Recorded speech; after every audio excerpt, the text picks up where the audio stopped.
लोग बड़ा बचपन में नगमे गाते थे, तेरा पाकिस्तान है, मेरा पाकिस्तान है। अगर ये मेरा पाकिस्तान है ना तो मुझे इंसाफ दें मेरे शौहर के लिए। क्या इन लोगों को शर्म नहीं आई मुझसे मेरा सुहाग छीनते हुए, मेरा घर उजाड़ते हुए, मेरी खुशियाँ मुझसे छीनते हुए? इतने काबिल बंदे को छीन, उसका जुर्म क्या था? सिर्फ करप्शन के ख़िलाफ़ बात करता था ना कि आप करप्शन मत करो, इस वजह से उसको मार दिया। तो पाकिस्तानियों को मैं कहूँगी कि इंसाफ की जद्दोजहद में मेरा साथ दें। पता नहीं मुझे भी मार देंगे या क्या, मुझे नहीं पता, लेकिन जब तक मैं ज़िंदा हूँ आई विल रेज वॉइस। बस ज़िंदगी ऐसा लगता है उनके जाने के बाद मेरे लिए तो जहन्नम हो गई है। मतलब मैं रोज़ रोती हूँ, रोज़ मरती हूँ, रोज़ जीती हूँ और मुझे इंसाफ नहीं मिल रहा।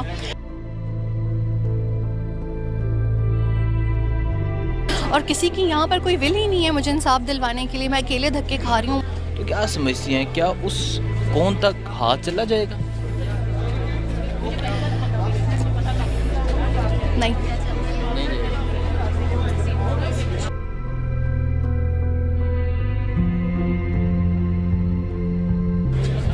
मैं कभी कभी ये सोचती हूँ कि सहाफ़ियों को अपने घर वालों के बारे में भी सोचना चाहिए कि उन पर क्या बीतेगी। मैं अकेले जस्टिस के लिए धक्के खा रही हूँ, वरना मुझे इस शहर में फिरने का दिल नहीं करता। शद को कैटेगोरिकली ये कहा गया हम तुम्हें सर में गोली मारेंगे, अच्छा, ताकि तुम बच ना सको। अच्छा, ये तभी कह दिया गया था जब वो पाकिस्तान थे और पाकिस्तान में थे, जब उन्हें बुलाया गया। जी, जब बुलाया गया उनको वहाँ ये तभी उन्हें धमकी दे दी गई थी। जी, इस बार उन्होंने कहा बेच दी किसी ने तस्वीरें उनकी यहाँ से। इस मुल्क पे सब बिक सकता है, लोगों का ज़मीर, ईमान, लोग पूरे के पूरे खुद। जी, उनकी तो 18-19 तो जख्म थे, 4 नेल गायब थे, गुर्दा गायब था, पसलियाँ टूटी हुई थी। गुर्दा गायब था, कीनिया में निकाल लिया था। कीनिया में उनका गुर्दा निकाल लिया था, निकालने के बाद यहाँ भेजा गया था। उन्होंने निकाला, इन्होंने निकाला, मुझे क्या पता। उनके कातिल तो हर तरफ थे ना, यहाँ भी थे वहां भी थे, मुझे क्या पता किसने निकाला, पर गुर्दा नहीं था। डॉक्टर्स के पैनल ने लिखा है ये बात, और नाखून नहीं थे, वो तो तस्वीरों से नजर आ गया। वो उन्हीं का हाथ था, मैं दिल से पहचान रहा, मैं कैसे उनकी उंगलियां भूल सकती हूँ।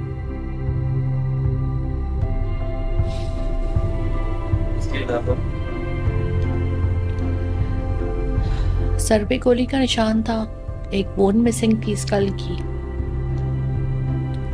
एक पीछे गोली मारी थी, आगे सारे स्टिचेस लगे हुए थे क्योंकि एक पहले पोस्टमार्टम हो चुका था।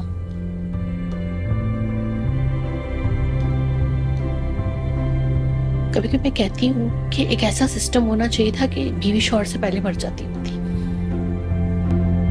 कभी कभी मैं कहती हूँ कि एक ऐसा सिस्टम होना चाहिए था कि बीवी शौहर से पहले मर जाती होती। इतनी तकलीफ तो ना उठानी पड़ती ना। गुर्दा नहीं है, नेल्स नहीं है, स्कल की बोन मिसिंग है।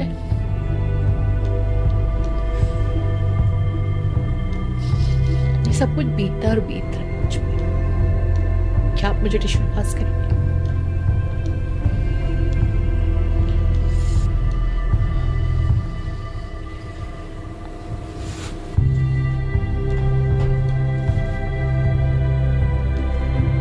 ये सुनने को मिलता है कि लैपटॉप में बहुत इम्पोर्टेंट डाटा था। आपको मालूम है क्या डाटा था? और वो लैपटॉप वगैरह मोबाइल उनका किधर है? ये सारे ना, ये एक मखसूस टाउट्स यहाँ पे मंजन बेचते हैं कि वो सर टेक्नोलॉजी गीक, वो ज़्यादातर आईफोन में चीज़ें यूज़ करते थे या आईपैड में। लैपटॉप पर्सन तो वो थे ही नहीं। ड्राइव्स थी उनकी बहुत सारी जो मुझसे बहुत पहले ले गए थे, कोई 1.5-2 महीने पहले। उनको था एक बीवी को तंग ना करें, और लैपटॉप पर्सन वो थे नहीं। अस्सलाम वालेकुम, मैं हूं हसनैन, आप देख रहे हैं नया पाकिस्तान। मेरी आज की पॉडकास्ट के मेहमान हैं जवेरिया सदीक। जवेरिया से बात करते हैं इनकी ज़िंदगी के मुतल्लिक और अरशद शरीफ शहीद के मुतल्लिक। जवेरिया, कैसी हैं आप? जी मैं ठीक हूँ, शुक्रिया। ठीक हैं आप? आप अभी स्टार्ट हुए, आपकी आंखों में आंसू आ गए? बस बहुत रोई हूँ मैं, और अल्लाह ताला सब्र देता है, लेकिन शायद अल्लाह ताला को भी आंसू पसंद है। उससे ये होता है इंसान अपनी एक बेबसी आजिज़ी अल्लाह के सामने और अल्लाह के नेक बंदों के सामने भी आ जाते हैं आंसू। मैं तो समटाइम पब्लिकली भी रो पड़ती हूँ। शायद अरशद पर मैं बहुत हसास हो गई हूँ, मुझे छोटी छोटी चीज़ें जो है वो रुला देती हैं, और मैं कहती हूँ रो लेना चाहिए, उससे आपका दिल हल्का हो दिल जाता हल्का है। हो जाता है। जवेरिया, क्या करती थी आप? जर्नलिज्म भी करती रही हैं आप, उसके अलावा क्या क्या करती रही हैं आप? मैं हमेशा से ना बड़ी ब्राइट स्टूडेंट थी, जैसे होता है ना यूनियन प्रेसिडेंट, लिटरेरी सोसाइटी के प्रेसिडेंट, लिखने लिखाने का सिलसिला बहुत छोटी उम्र से जारी है। मैं बहुत छोटी सी होती थी और उस वक्त नई नई ब्लॉग्स लिखने का जो है वो आया है, तो मैं एक अखबार आया करती थी, उसमें अंग्रेज़ी में ब्लॉग्स लिखा करती थी, और जो बच्चों का पेज आता था 2 बड़ी अखबारों का, उसमें बच्चों के लिए कहानियाँ और मज़ामीन लिखती थी, और मेरी तस्वीर के साथ वो छपते थे, तो बड़ा मैं एक सेलिब्रिटी होती थी अपने स्कूल में। और फिर उसके बाद ये सिलसिला चल ही पड़ा, और दौरान तालिब इल्मी मैं एक टीवी शो में शिरकत की, बजट के ऊपर जो है वो डिस्कशन हो रही थी, और मैं चूँकि जब मैंने ग्रेजुएशन की तो मेरा मेन सब्जेक्ट था इकोनॉमिक्स था, लेकिन बाद में फिर मैंने मास कम्युनिकेशन किया, क्योंकि वो हुआ ये कि वो फील्ड चेंज हो गई मेरी। वहाँ पे उस दिन उनके ओनर की बेटी आई हुई थी, और वो प्रोग्राम मैनेजर थी उस चैनल की, तो उसने मुझे अपने कमरे में बुलाया, उसने कहा आप तो बड़ी टैलेंटेड हो, हमारी पार्लियामेंट डायरी करो। तो मैंने उससे कहा, मैं बहुत स्किनी होती थी उस वक्त ना, मैंने कहा मैं बहुत स्किनी हूँ, और मैं बहुत 18-17 साल के यूथ को तो कोई भी जॉब नहीं देता, और मेरे तो ब्रेसेस भी लगे हुए हैं ना, सो मैं कैसी आऊँगी। उसने कहा चलो कैमरे के सामने, अभी तो मुझे नज़र नहीं आ रहे थे जब तुम लाइव थी और तुम बहुत अच्छा बोली हो, चलो स्क्रीन टेस्ट कर लेते हैं। उसने किया, उसने कहा नहीं ये इतनी दूर से नज़र नहीं आते, और ये भी फैशन है, पहनो। उसने बड़ा मुझे, सादिया जब्बार की मैं बात कर रही हूँ, और वो ड्रामास बनाती हैं, उसने मुझे बहुत ग्रूम किया। वो बड़ी कोई टैलेंटेड, वो जैसे पावर हाउस नहीं होता, चलता फिरता पावर हाउस है वो। फिर उधर इजाज़ भट्टा साहब होते थे, तो इजाज़ भट्टा साहब एक पूरे चैनल के हेड तो थे ही एटीवी के, लेकिन वो हमारे लिए उन्होंने हमारे लिए एक बड़े भाई और बाप का रोल प्ले किया। इतना कुछ उन्होंने हमें सिखाया, उन्होंने हमारे लिए स्टाइलिस्ट इवन बुलवाई कि उठना बैठना कैसे है, बाल कैसे बना के जाने हैं, क्योंकि मैं नेशनल असम्बली शुरू में मेकअप करके जा रही थी, तो मैंने उनको आके बताया कि वो तो सब ख़राब हो जाता है, वहाँ पे लैशेस उतर के मेरे हाथ में आ जाती हैं, नेशनल असम्बली ऐसे कवर नहीं हो सकती ना।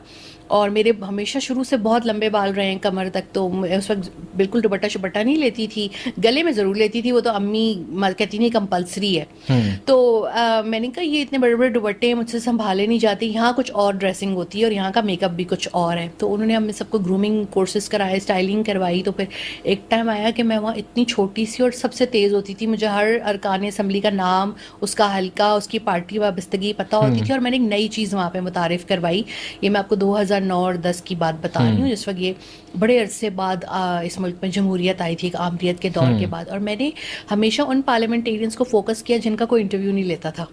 लोग सिर्फ 3-4 उनके फेवरेट होते थे, बड़े बड़े चैनल्स भी सिर्फ उन्हीं चेहरों को बुलाते थे जो पार्टी के, भाई हर रुकन की एक अपनी वैल्यू है, वो अपने हल्के से इतना जीत कर आया है, तो ऑफ कोर्स आपको उसको इंटरव्यू करना चाहिए।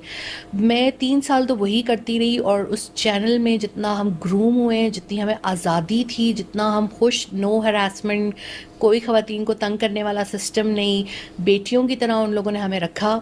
ऑफिस से गाड़ी लेती थी, वही आके ड्राइवर्स पिक करते थे, वही छोड़ते थे, हम पूरी ऑफिस की रिस्पॉन्सिबिलिटी होते थे, हमारा लंच एवरीथिंग। और बहुत मैंने वहाँ पे सीखा, लिखना बोलना जो मैं बचपन से मेरे पेरेंट्स मुझे करवा रहे थे ना, मेरे उर्दू के टीचर्स, वो वहाँ जाके और ग्रूम हुआ। रॉयटर्स की स्टोरीज़ को ट्रांसलेट करना, उसको ख़बर में कैसे तब्दील करना है, क्योंकि जब आप एक जर्नलिस्ट थी, कौमी असम्बली में जाती थी, जाके इंटरव्यूज़ करती थी, जैसे आजकल मैं करता हूँ या बाकी सहाफ़ी करते हैं। उसके बाद एक जर्नलिस्ट से आपकी शादी होती है, शरीक हयात बनती हैं। अरशद शरीफ शहीद, बहुत मुकाम है इस दुनिया में भी, यकीनन आखिरत में भी। तो ये किस तरह हुआ? मुझे ऐसा लगता है कि मुझे उनसे लव एंड फर्स्ट साइट जिस तरह होता है ना, वो हुआ था। मैं ऑफिस में काम कर रही थी, तो मेरी दोस्त नौरीन मुझे आगे कहती हैं, वो बड़ी सीनियर कॉरेस्पॉन्डेंट थी, अब उन्होंने फील्ड चेंज कर ली, वो टीचिंग में है। वो मुझे आके कहती हैं, शबीरा तुम्हें पता है पाकिस्तान का एक जर्नलिस्ट है, उसका नाम अरशद है, और वो वॉर कॉरेस्पॉन्डेंट है पाकिस्तान का पहला, और उसने बहुत ज़्यादा कॉन्फ्लिक्ट एरियाज़ को कवर किया है, गोलियों की वो छाड़ में से उसने इस दफ़ा कवरेज की है, और वो जितने मिलिट्री के ऑपरेशंस भी हो रहे हैं दहशत गर्दी को ख़त्म करने के लिए, उनको भी कवर करता है। मैंने कहा अच्छा, and I was keep writing my story ना। उसने मेरी वो चेयर जिसमें व्हील होते हैं ना, उसको खींच के बिल्कुल टीवी के आगे कर दिया। हमारा बहुत बड़ा, क्योंकि एटीवी की बहुत बड़ी बिल्डिंग थी, तो हमारा एक बहुत बड़ा रिपोर्टिंग एरिया था। मैंने कहा अच्छा कौन है भाई इनमें से, अरशद कौन है ना, ये है। मैंने कहा इतना बड़ा आंसर मैंने क्योंकि वेल ड्रेस हमेशा रहते हाँ, थे। He was very handsome, okay, मतलब कोई भी उनसे मोहब्बत कर सकता है, और अभी भी लोग जितनी करते हैं कि कोई भी खातून औरत लड़की उनको पसंद कर सकती थी। मैंने कहा यार ये तो बड़ा कॉम्पिटेंट बंदा है, मैंने तो अभी तक ऐसा, मेरी नज़र से तो कोई पार्लियामेंट में ऐसा रिपोर्टर नहीं गुजरा, क्योंकि पार्लियामानी रिपोर्टर थोड़े डिफरेंट होते हैं, हर फील्ड के रिपोर्टर्स थोड़े डिफरेंट होते हैं, तो कल्चर कवर कर रहे हैं, डिफेंस कवर कर रहे हैं, कॉन्फ्लिक्ट। मैंने कहा ये तो बड़ा जीदार सा बंदा है। अच्छा, फिर ये आई गई बात हो गई, कोई 3-4 माह गुजरे हैं तो सीनियर सहाफ़ी बैठे हुए थे, हम जूनियर अपने टेबल पे बातें कर रहे थे, और मतलब एक दूसरे से इंटरेक्शन, और वो नया नया कैफेटेरिया बना था और बड़ा सब वो खुश थे कि चलो एटलीस्ट हम यहाँ, मतलब सारा दिन वरना फाका करना पड़ता था, या तो ऑफिस लंच भेज दे, अदरवाइज कौमी असम्बली में पानी के अलावा कुछ नहीं होता था। वो नया नया कैफेटेरिया बना टेरेस पे, और वो बड़े अच्छा मेन्यू उनका। तो एक सीनियर जर्नलिस्ट ने हमें आके कहा कि कोई हमें लंच पे ज्वाइन करना चाहता है, तो अरशद भी आ रहे हैं, उसने किसी को नहीं यूँ रैंडम कहा, अरशद शरीफ भी आ रहे हैं, तो जबीर आप भी आए, नौरीन आप भी, सबको कहा। ये जो बड़े आपके पॉपुलर हमारे भाई हैं रावी हसन अयूब, ये भी मेरे उस वक्त कुलीग होते थे, बिल्कुल यंग ग्रेजुएट थे ये भी। तो बाकी लोगों की कोई कमिटमेंट्स थी और मेरे पास अपनी गाड़ी अवेलेबल थी, तो मैंने कहा आप लोग जाएं, मैं आप लोगों को खुद ज्वाइन करती हूँ। सिर्फ मिलना अरशद से था, बट अदरवाइज मैं कभी किसी के लंचेस पे नहीं जाती थी। अच्छा। अपने जितने मिड कैरियर्स या यंग जर्नलिस्ट थे उनके साथ ज़रूर करती थी, लेकिन सीनियर्स या पॉलिटिशियंस के साथ मेरा हमेशा एक फासला रहा है। मेरे इतने दोस्त नहीं हैं, ना पॉलिटिकल लोग, ना इदारों वाले लोग, ना ये बड़े सहाफ़ी। खैर मैं चली गई लंच पे, अब आगे अरशद साहब आए, तो बस वो उनका तो अपना ही करिश्मा था, और ये, और उन्होंने मुझे कहा कि आपका नाम क्या है? मैंने कहा मेरा नाम जवेरिया है ना। तो कहते हैं आपका निकनेम क्या है? तो मैंने कहा जिया। तो अरशद ने मुझे अपनी ज़िंदगी में थ्रू आउट हमारी 12 साल की शादी में सिर्फ जिया ही बोला है, जिया, और बहुत ज़्यादा उसमें एक जिया यूँ बोलते थे, मुझे बहुत अच्छा लगता था। अच्छा, दोस्ती की वजह बनी फोटोग्राफी। मेरे पास DSLR था उस टाइम पे, लैपटॉप भी एक बैग में था, और मतलब मैं बड़ी, वो एक होता है ना माँ बाप बड़ा पैम्पर्ड बच्चा भेजते हैं जिसके पास ब्लैकबेरी भी है, जिसके पास एक पिंक कलर का, मैंने स्पेशली अपने पेरेंट्स से कहा था मुझे पिंक लैपटॉप चाहिए सोनी का, मैं नहीं करूँगी सिल्वर लैपटॉप पे काम। तो उन्होंने मेरे लिए वो अरेंज किया, मैं बड़े नाज और नखरों के साथ जाती थी। उन्होंने मेरे हाथ में उस दिन कैमरा था और अपना एक बैग था। उस दिन मैं लैपटॉप और दूसरी चीज़ें नहीं कैरी कर रही थी। मुझे कहते हैं आप फोटोग्राफर हैं? मैंने कहा जी, मैं शौकिया फोटोग्राफी करती हूँ ना, ये मेरा पेज है, इस पे मैंने लगाती भी हूँ अक्सर। आपको पता है मैं भी फोटोग्राफी करता हूँ और मेरे पास भी DSLR है। सो DSLRs दोस्ती की वजह बने, और फिर वो 1-2 साल बाद मोहब्बत में तब्दील हुई, और फिर शादी हो गई, और एक बहुत, हमने एक अच्छी खूबसूरत मोहब्बत से भरी हुई फुल ऑफ लाइफ हमने चीज़ें साथ की। शादी के बाद अरशद शरीफ शहीद की क्या रूटीन होती थी? सुबह उठ के सबसे पहले क्या करना, उसके बाद दिन में क्या करना, फिर शाम को? 4-5 साल तो मुझे लगता है कि वो तो बड़े एक टिपिकल मोहब्बत वाले साल थे, जिसमें सिर्फ हम घूमा फिरा करते थे। वो ब्यूरो चीफ बन गए थे, और उनकी उस वक्त इतनी जिम्मेदारियां नहीं थी। वो एक शो करते थे बिल्कुल रात के टाइम, तो हम दिन के टाइम बड़ा फ्री होते थे। तो हमारा होता था कि नाश्ता कर लिया कहीं। मुझे बिल्कुल कुछ नहीं करना आता था, मेरे पेरेंट्स ने उनको बता दिया मेरी बेटी नहीं, हमने कभी काम नहीं करवाया। लेकिन अपना घर जब होता है फिर बंदा थोड़ी बहुत चीज़ें सीख लेता है, तो मैंने खुद थोड़ा कि इंग्लिश या देसी ब्रेकफास्ट बनाना सीख लिया था कि मैं उनको भूखा तो नहीं भेज सकती थी ऑफिस। अच्छा, अक्सर होता था हम बाहर कुछ करके ना, या थोड़ा घूमते फिरते थे, फोटोग्राफी करते थे, फिर मैं अपने ऑफिस चली जाती थी, वो अपने ऑफिस चले जाते थे। फिर मैंने कुछ अरसे में ये हुआ कि जब वो दुनिया न्यूज़ के डायरेक्टर न्यूज़ बन गए, और वो उनकी popularity as a war correspondent के बजाय एज अ एंकर बनना शुरू हुई, तो मैंने क्विट कर दी अपनी ये। मैंने कहा घर में एक ही स्टार होना चाहिए, एंड वो अरशद शरीफ होगा, मैं नहीं होंगी, मैं थोड़ा पीछे रह के काम करूँगी। और मैंने लिखने लिखाने की तरफ जो है वो अपना कर लिया।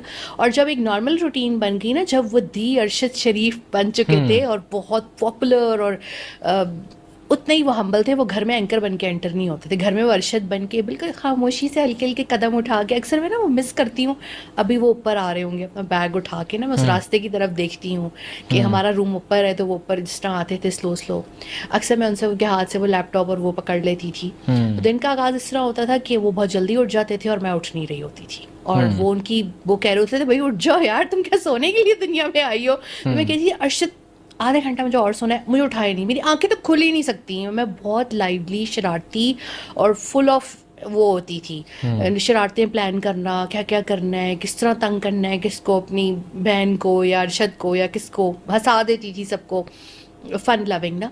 वो मुझे उठाते थे तो मैं यूँ आंखें, मेरी आंखें खुल ही नहीं सकती। अरे ये बैठे बैठे कौन सो सकता है, मैंने पहली दफा किसी को बैठे हुए सोते हुए देखा है ना। मैं चाइल्डिश थी, मैं छोटी थी उनसे, हमारा बहुत ज्यादा गैप था, लेकिन कंपेटेबिलिटी में नहीं था, वो बिल्कुल हमारी एक जितनी थी।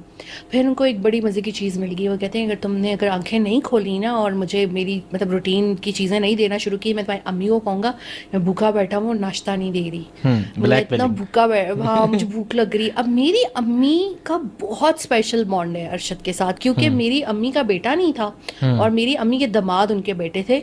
तो मेरी अम्मी तो अरशद के लिए, मैंने अरशद के लिए पाए बनाए हैं, मैंने अरशद के लिए कीमा बनाया, मैंने अरशद के लिए पराठा बनाया, मैंने अरशद के लिए, हम मैं यूँ फल वो कर रही होती थी ना तो मुझे कहती थी बेटा मुलाजमों से फल नहीं कटवाते, शौहर को खुद फल काट के देते हैं, उनको पता होता है ये मेरी बीवी के हाथ से कटी हुई चीज़ आई है साफ सुथरी, और उनसे भी काम कराओ लेकिन अपना हाथ का जायका भी उसे दो। तो सुबह सुबह ये होता था कि वो उठते थे और 8-9 अखबारें पढ़ते थे, और मेरी अखबार जैसा मेरा आर्टिकल होता था, वो शर्मा शर्मा के मेरी तरफ मुस्कुरा मुस्कुरा के ना साइड यूँ कर रहे होते थे कि ये देख ले किसका आर्टिकल आया हुआ, और पढ़ते थे, मेरा भी पढ़ते थे आर्टिकल। अच्छा। और फिर ये होता था कि मैं उनको ब्रेकफास्ट देती थी, और होता था कि भिगोए हुए बादाम वो, क्योंकि उनका इतना सोचने का काम था और ये सारा काम था। बहुत लाइट सा वो नाश्ता करते थे, इसमें सेपरेट टी होती थी। फिर उसके बाद सीड्स थेरेपी का उनको बहुत शौक था, वो ये कलौंजी वगैरह और ये चीज़ें मुझसे लेते थे। फिर उसके बाद ये होता था कि अगर उन्हें एक्सरसाइज वगैरह करनी होती थी तो मैं फ्रूट और उनको वो नींबू पानी बना देती थी, क्योंकि उन्हें तो प्रॉपर जिम अपना बनाया हुआ था घर में छोटा सा, तो वो बहुत उनको फिटनेस और वो बस सेहतमंद इंसान थे। अगर उनको इस तरह यूँ शूट ना किया जाता और उनको अगर बर वक्त कोई इमदाद मिल जाती तिब्बी तो शायद वो जिंदा होते, क्योंकि वो बहुत ज़्यादा सेहतमंद और स्ट्रॉन्ग विल्ड पर्सन थे। फिर वो करने के बाद अगर उनका दिल होता था तो वो जल्दी ऑफिस चले जाते थे, छुट्टी नहीं करते थे कभी भी ऑफिस से। अगर देर होता था तो मैं सीज़न लगा के, मुझे कहा कि ट्रेडमिल तुम बिल्कुल टीवी के आगे लगवाओ, वो वहाँ पे नहीं, घर में दूसरी जगह नहीं रखना।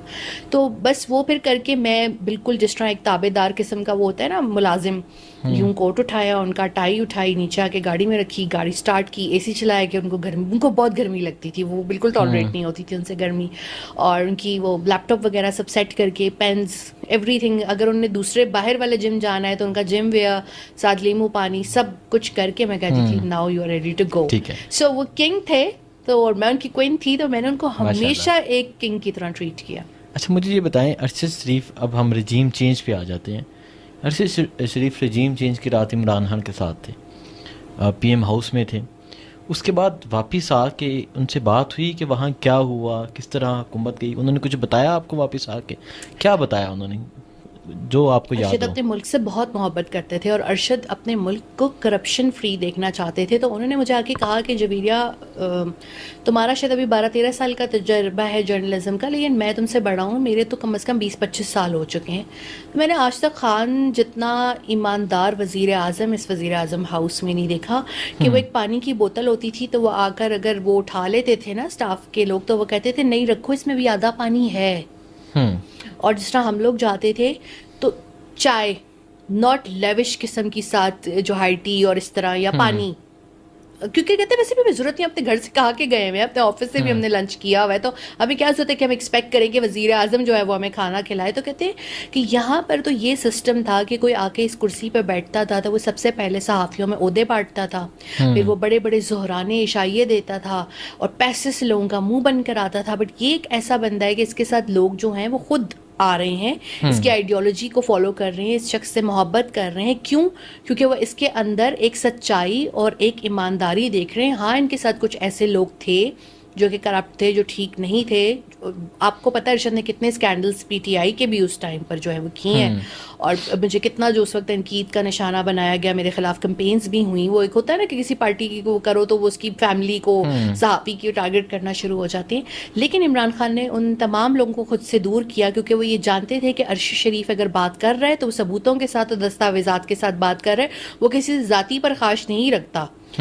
तो अरशद अफसरदा थे और अरशद को इस निज़ाम पे यकीन था, लेकिन वो जो एक हॉर्स ट्रेडिंग हुई, वो जो एक रजीम चेंज की साजिशें हुई, फिर उनको धमकियां आना शुरू हो गई कि इमरान खान का साथ नहीं दोगे। तो उन्होंने ये कहा कि मैं किसी का बेनिफिशरी नहीं हूँ, मैं अपनी मोहब्बत जो से अपने इदारों से मोहब्बत करता हूँ, अपने वतन से मोहब्बत करता हूँ अपनी टर्म्स पे। आप उनको डिक्टेट कर सकते हैं जिनको आपने आम भेजे होंगे, जिनको आपने पैसे दिए होंगे, जिनको आपने फंडिंग्स दी होंगी, इश्तहारात दिए होंगे, मुझे नहीं कर सकते। मैं नीट एंड क्लीन बनता हूं। धमकियां स्टार्टिंग पे ही आना शुरू हो गई रजीम चेंज के फौरन बाद। जी, ठीक है, अरशद शरीफ ने एक सवाल उठाया, वो कौन था? जी। उसके बाद कितनी सख्तियां हुई आप पे, आपकी अच्छा, फैमिली पे, वहाँ अरशद पे? वो जो शो था ना, वो कौन था, उसके बाद से तो मतलब things has been change for us. मैं खुद बहुत ज़्यादा एविएशन कवर करती थी। मुझे एविएशन फ़ोटोग्राफ़ी का भी बहुत शौक़ है। मतलब मैं फ़र्स्ट एविएशन फ़ीमेल फ़ोटोग्राफ़र हूँ। मेल तो होंगे डेफिनेटली, लेकिन फ़ीमेल नहीं थी कोई भी। तो मैं उड़ते हुए जहाज़ों को कैप्चर कर लेती थी, और ख़ासतौर पे जेट्स को कैप्चर करना तो मुझे बहुत ही, मैं एक बड़ा एक्सक्लूसिव आर्टिकल कर रही थी और मैंने उस जेट्स की तस्वीरें भी खींची हुई थी। और मुझे अरशद ने आके कहा, मुझ पर पहला मुकदमा हो गया है। वो भी अच्छा। किस चीज़ का? गद्दारी और बगावत का। मेरे हाथ से वो सब कुछ छूट गया ना जो मैं कर रही थी टाइप। वो दिन, आज का दिन, मैं इतनी दोबारा किसी दिफाई उमूर पे कुछ भी नहीं लिखा। वो बहुत लिखने वाले मिल जाएंगे, मेरी ज़रूरत नहीं है लिखने की। शायद इस रियासत को मेरी ज़रूरत नहीं है कि मैं ठीक है। उस मोहब्बत का इजहार करूं जो मेरे दिल में अभी भी है। मुझे अभी भी जेट्स बहुत अच्छे लगते हैं, मुझे अभी भी एविएशन और तैयारे बहुत अच्छे लगते हैं। लेकिन मैं वो मेरे हाथ से वो चीज़ें गिरी हैं, और उसके बाद से क्योंकि मैं ये सोच में पड़ गई कि एक शख्स इतना मुहिब्बे वतन है, इतना ज़्यादा टैक्स देता है, इतना ज़्यादा उसको दर्द है, वो रातों को उठ के स्कैंडल्स यूं हाईलाइट कर रहे होते थे, वो स्कैन कर लेते थे। मुझे ऐसा लगता था अल्लाह ने उनको इतना लाइक, और मुझे, और यही लाइक होना उनका दुश्मनी का बाइस बना कि अगलों को डर था कि ये बंदा पढ़ के चीज़ें निकालता है, ये ना सुनी सुनाई बातें नहीं करता। जैसे हमारे यहाँ प्राइम टाइम के एंकर्स कर रहे होते, इन्होंने आपके बारे में ये कहा, आप इनके बारे में क्या कहेंगे? This is the total content जो 8 बजे आ रहा होता है, जिसमें कोई 4-5 लोग होंगे जो दिमाग के साथ और रिसर्च के साथ और अक्लमंदी के साथ शो करते हैं, बाकी सब वो प्रॉम्प्टर वाले लोग हैं। तो मैं तो 2 साल हो गया मैं किसी का शो नहीं देखती, क्योंकि वो आप उसकी शक्ल देखते हो, आप उसकी वाबस्तगी नजर आना शुरू हो जाती है। मुझे ऐसे शख्स का शो देखना है या ऐसे शख्स का आर्टिकल पढ़ना है जो अपना पसंद नापसंद को, मैं भी हूँ, मेरा भी एक टिल्ट है, मैं बहुत ज़्यादा पीटीआई को लेके वोकल हूँ और मैं उनके मजलूमीन को सपोर्ट करती हूँ। लेकिन अगर आप मेरा आर्टिकल पढ़ेंगे तो उसमें आपको टिल्ट नहीं नजर आएगा। मैं सबकी बात करती हूँ, किसी ने कोई अच्छा काम किया है मैं उसको अप्रिशिएट करती हूँ। हाँ, लेकिन अब ऐसा हो गया है कि वो फॉर्म 45-47 के दरमियान, वहाँ उसी बात पे आते हैं कि आपको अरशद शरीफ ने आके बताया कि पहला मुकदमा हो गया गद्दारी और बगावत का, उसके बाद क्या कुछ होता रहा? वो बेचारे सब्र करते रहे। अब वो सुबह रोज़ उठ के 7 बजे कोर्ट जाएं और रात के 10 बजे उनका शो। अब मैं कहूँ यार, मेरे शौहर इतना देर, कोई भी इंसान फंक्शनल नहीं रह सकता, वो थकता है, उसको नींद चाहिए होती है, सुकून। मैं कहती थी आप कोर्ट के बाद घर आ जाया करें, आप थोड़ा सा सोया करें, आराम किया करें, फिर आप शो के लिए जाया करें, इससे तो आप बहुत एग्जॉस्ट हो जाएंगे। उस ज़माने में उस बंदे ने मेरे ख्याल में 18-18 घंटे काम किया, और सब्र के साथ उस तमाम ज़्यादतियों को, उस तमाम इंतकाम को जो उनसे बिला वजह लिया जा रहा था। सिर्फ वो ये कह रहे थे ना, भाई रिजीम चेंज मत किया करो, एक हुकूमत को 5 साल पूरे करने दिया करो, एक वज़ीर आज़म को इज्जत से 5 साल उसको मत जलील करवाया करो उतार के।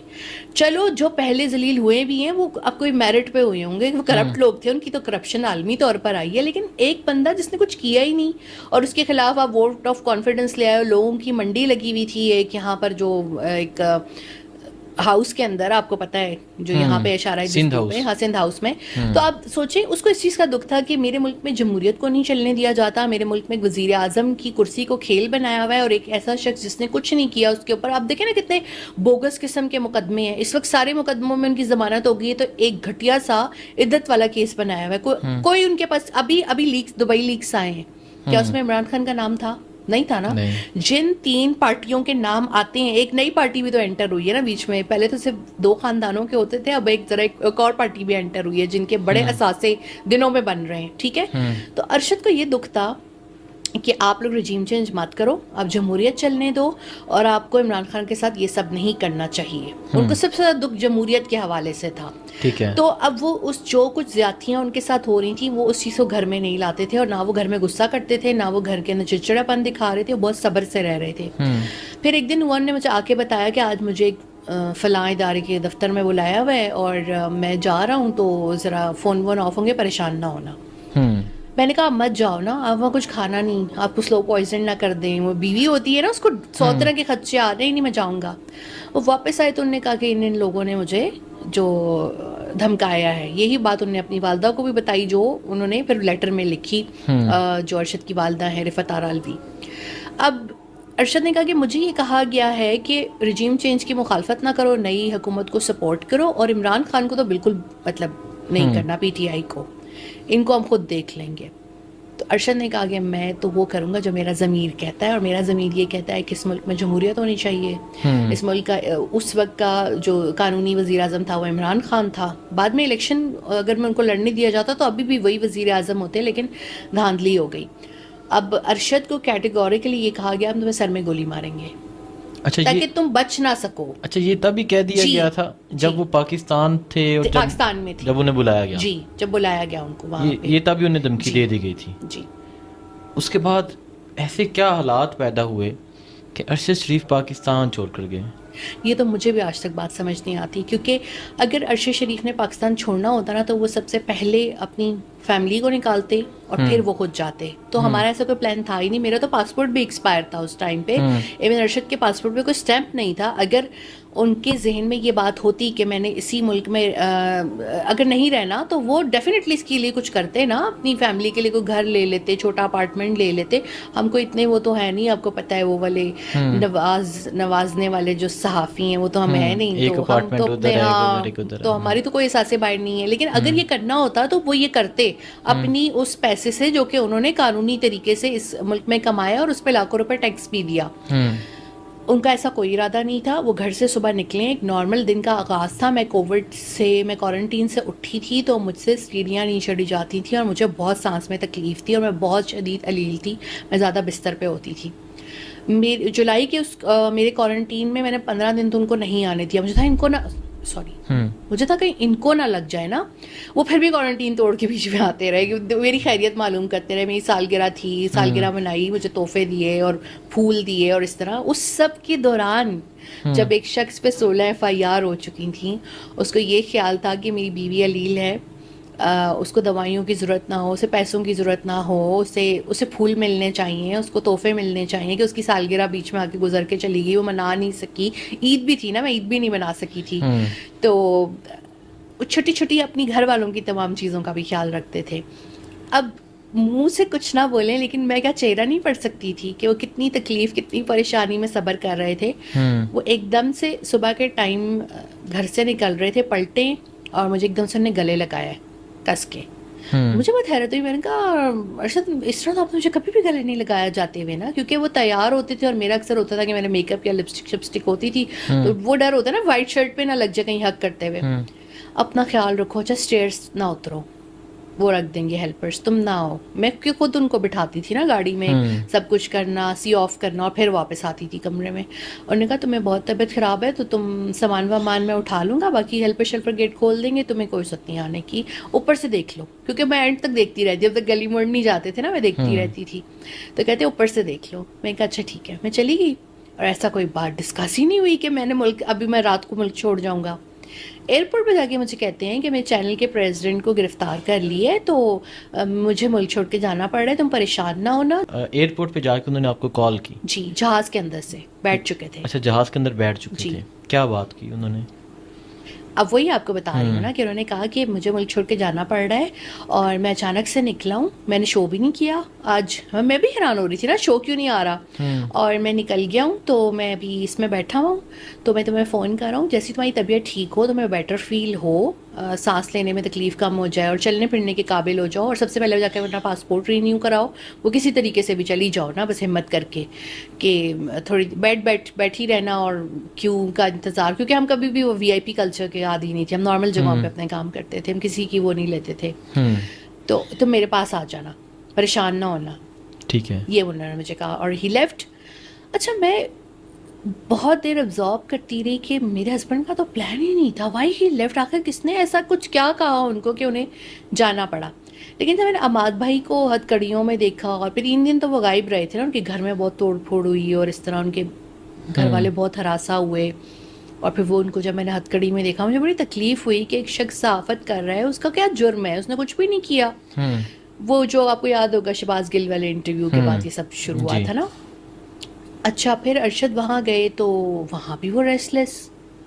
मैं अब नोट करूँ इस चीज़ को तो मुझे कहते हैं फ़ोन करके वो यहाँ पर उनके शुरते आए हैं और उन्होंने कहा कि वो जो भी उनके वो होते हैं पुलिस और उनके लोग, उन्होंने कहा आप ये मुल्क छोड़ दें 24 घंटे के अंदर, अदरवाइज़ हम आपको पाकिस्तान डिपोर्ट कर देंगे। अच्छा, कितनी देर रहे थे दुबई, कितने दिन? हार्डली 8-9 दिन। 8-9 दिन। वीज़ा था अभी उनके पास।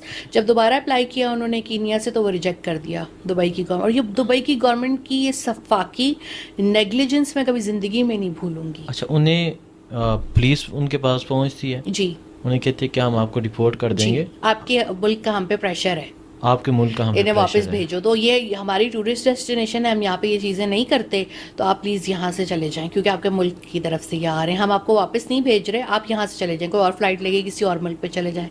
तो अरशद के पास वीज़ा था ही नहीं किसी और मुल्क का, अज़रबैजान का था और आई थिंक कुवैत का भी था। वो बहुत छोटे छोटे से नहीं होते जो 15-30 डेज़ वाले। लेकिन अरशद जो है वो यहाँ चले गए और फिर अरशद ने मुझे और अपनी वालदा को बताया ही नहीं कि मैं किस मुल्क में और किसके साथ हूँ। लेकिन जब वो हमें कॉल वॉल करते थे तो एक लेविश सेटअप था, लगता था रिलैक्स हैं, सही काम कर रहे हैं। फिर वो थोड़ा थ्रेट्स लेवल भी उनको कम लगने लग गए तो ने वीलॉग शीलॉग स्टार्ट कर दिए क्योंकि वो एक सोर्स ऑफ इनकम भी नहीं था ना, जॉब भी चली गई थी और वो जॉब सैलरीड पर्सन थे, उनके कोई बिजनेस तो थे नहीं, ना उनके कोई जहाज थे, ना उनकी कोई सोसाइटीज़ थी, तो वो अपनी सैलरी पे चलते थे। यूट्यूब तो उनकी ऐसी बूम की और इतने ज़्यादा उनको व्यूज़ मिलना शुरू हो गए। मेरे ख्याल में मैं 10 साल से यूट्यूब बनाया है, मुझे अब सिल्वर बटन कहीं जाकर मिला है। और मैं खैर इतनी ना मैं अरशद शरीफ हूँ ऑफ कोर्स और ना मैं इतना अच्छा, रेगुलरली करती हूँ। आपको पता नहीं था कि अरशद शरीफ दुबई से कीनिया चले गए? नहीं, वो हमें बता के निकले लेकिन मुल्क नहीं बताया ना हमें। उन्होंने कहा कि यहाँ पर पुलिस आ गई है इनकी, मुझे कह रहे हैं कि हम आपको, अगर आप गए नहीं तो हमें मजबूरन आपको डिपोर्ट करना पड़ेगा, आपकी हुकूमत का हम पे प्रेशर आ रहा है। पीडीएम की हुकूमत थी उससे, पीडीएम 1 की। तो मुझे बहुत दुख और अफसोस भी हुआ। मैंने कहा अरशद आप मुझे बताएं, मैं आरएसएफ कमेटी टू प्रोटेक्ट से बात करती हूँ, मैं किसी एम्बेसी में चली जाती हूँ, मैं व्हील चेयर पर चली जाऊँगी। चला नहीं जा रहा था मुझसे, ये मसला मुझे बहुत ज़्यादा उससे पेश आ रहा था कि मुझे स्टीरॉइड्स भी लगे थे, मैं बहुत तकलीफ़ में थी उस टाइम पे। और उन्होंने कहा नहीं, वो कभी भी अपने घर वालों को जहमत नहीं देते थे। तो उन्होंने कहा मैं सब कुछ कर लूँगा, तुम परेशान ना हो, सब कुछ ठीक हो जाएगा। और मैं जैसे ही ये यहाँ पर की आदत चेंज होगी तो मैं दिसंबर में वापस आ जाऊँगा, तुम क्यों परेशान होती हो। हाँ, अगर तुम्हारी तबीयत ठीक हो गई है, तुम ट्रैवल कर सकती हो, तो फिर तुम अपना वीज़ा लगवा के जहाँ मैं तुम्हें बुलाऊंगा जिस मुल्क वहाँ आ जाना, लेकिन दुबई वाया दुबई ना आना। अच्छा जी, अभी तक आपको पता नहीं था कि वो कीनिया में? उन्होंने हमें आखिरी दम तक नहीं बताया। हमें तो जब लोगों की कॉल्स आना शुरू हुई हैं, जब टीवी पे चलना शुरू हुआ है, जब कीनिया के नंबर्स जर्नलिस्ट की मुझे कॉल्स आना शुरू हुई हैं, उस दिन मुझे पता चला कि वो कीनिया में थे। उन्होंने नहीं बताया हमें। अच्छा, ये भी नहीं पता कहाँ गए, किसके पास रुके? नहीं, हम उन्हें नहीं जानते वो लोग कौन थे। ठीक है, आप नहीं जानते। अरशद शरीफ की शहादत की खबर उससे पहले आखिरी दफ़ा जो आपकी अरशद से बात हुई, आखिरी दफ़ा क्या बात हुई थी? 21 अक्टूबर को हमने वीडियो कॉल पे बात की थी काफ़ी देर, और वो he was not a video call person. वो चलना शुरू हो जाते थे, वो सिर्फ 5 मिनट कर सकते थे, बट अनयूजुअली वो 20-25 मिनट की कॉल हो गई। और बहुत सारी हमने बातें की, मुल्क की बातें, अपनी बातें, आगे की बातें, किताबों की, मतलब रैंडम ऐसे होता है ना, बंदा दिल खोल के। He was happy, he was relax, उन्हें कोई पता नहीं था कि ये 2 दिन बाद होने वाला है। मैंने उनको पहली दफ़ा इस सारे रिजीम चेंज की मनहूसियत के बाद एक रिलैक्स उसमें देखा था। और मुझे ना तंग करे जा रहे, मेरी आंखों में लाइटें यूं यूं करके ना एंगल चेंज कर रहे हैं, तो वो लैंप जो स्टडी लैंप था वो मेरी आंखों में लग रहा है। मैं कहा यार अर्शद क्या है, आप बच्चे हो? मैं कहा आपको नजर आ रहा है कि वो मुझे बॉदर कर रहा है। कहते इसलिए मैं तुम्हें तंग कर रहा हूँ ना, जान जान के ना। मैं कहा मुझे तंग ना करें, मैं कहती दूर हम एक दूसरे से बैठे हुए, यहाँ मैं लड़ाई करके फ़ोन रख दूंगी, आप मुझे तंग कर रहे हो ना। तो शुक्र मैंने फ़ोन नहीं रखा, वरना यूजली होता है ना कि आप थोड़ा क्रैंकी हो रहे होते हो जब अपने हस्बैंड से दूर हो, आपसे मिस कर रहे होते हो।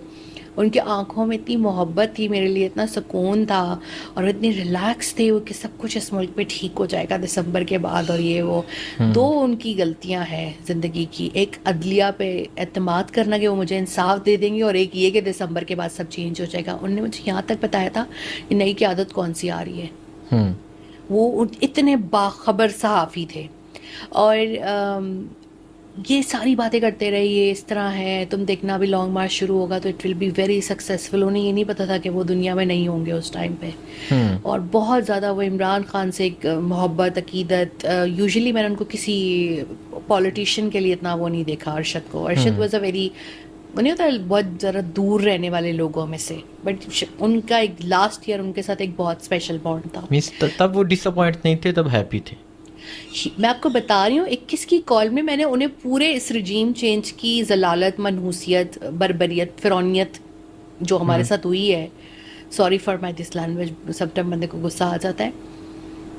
पहली बार मैंने उनको मुतमईन देखा था 21 को। उनके चेहरे पे कोई सुकून और इत्मीनान था जो कि बहुत, क्योंकि एक बंदा अपनी रियासत से छुप रहा है, वो बेचारा परेशान है, उसकी अपनी रियासत उसके पीछे पड़ गई है फॉर नो रीज़न। वो कोई लॉन्च में सफ़र थोड़ी कर रहे थे, पासपोर्ट पे ही सफ़र कर रहे थे ना। इनको पता था कि वो किधर है, हमें ही नहीं पता था, क्योंकि मैं डिग नहीं करना चाह रही थी। मैं ये नहीं चाहती उनकी कोई सिक्योरिटी कॉम्प्रोमाइज़ हो जाए या क्या। मैंने 2-3 दफ़ा उनसे पूछा, उनने मना किया तो मैं मना हो गई। फिर मुझे मेरी सास ने कहा कि बेटा पूछो उससे, मैं बहुत परेशान हूँ, मैं तो फ़ोन बिल्कुल तकिए के पास रख के सोती हूँ, कि पता करो वो किधर है। मैंने कहा आपको पता है कि जब अरशद साहब कह दें ना हाँ तो हाँ होता है, ना तो ना होता है। मैं दूसरी दफ़ा नहीं पूछ सकती उनसे। बस जहाँ भी है मुझे लगता है कि अब वो थोड़ा ठीक है, अब थोड़ा हैप्पी हैं। अब 22 को उन्होंने मुझे कॉल ही नहीं की, मैसेज सब एक्सचेंज हुए। मैं कुछ बैंकिंग का पूछ रही थी, कुछ तरह की चीज़ों का उनसे पूछ रही थी, एक स्टोरी का पूछा उनसे। कभी कोई इन्वेस्टिगेटिव चीज़ होती थी ना, मैं क्योंकि इन्वेस्टिगेटिव जर्नलिस्ट हूँ, थोड़ा उनकी हेल्प ले लेती थी। यूजुअली मैं अपने आर्टिकल में कभी हेल्प नहीं लेती थी, क्योंकि वो कहते थे तुम्हारी उर्दू बहुत अच्छी है, मुझसे ज़्यादा अच्छी है। उनकी अंग्रेज़ी गज़ब की थी, मेरी उर्दू बहुत आला थी।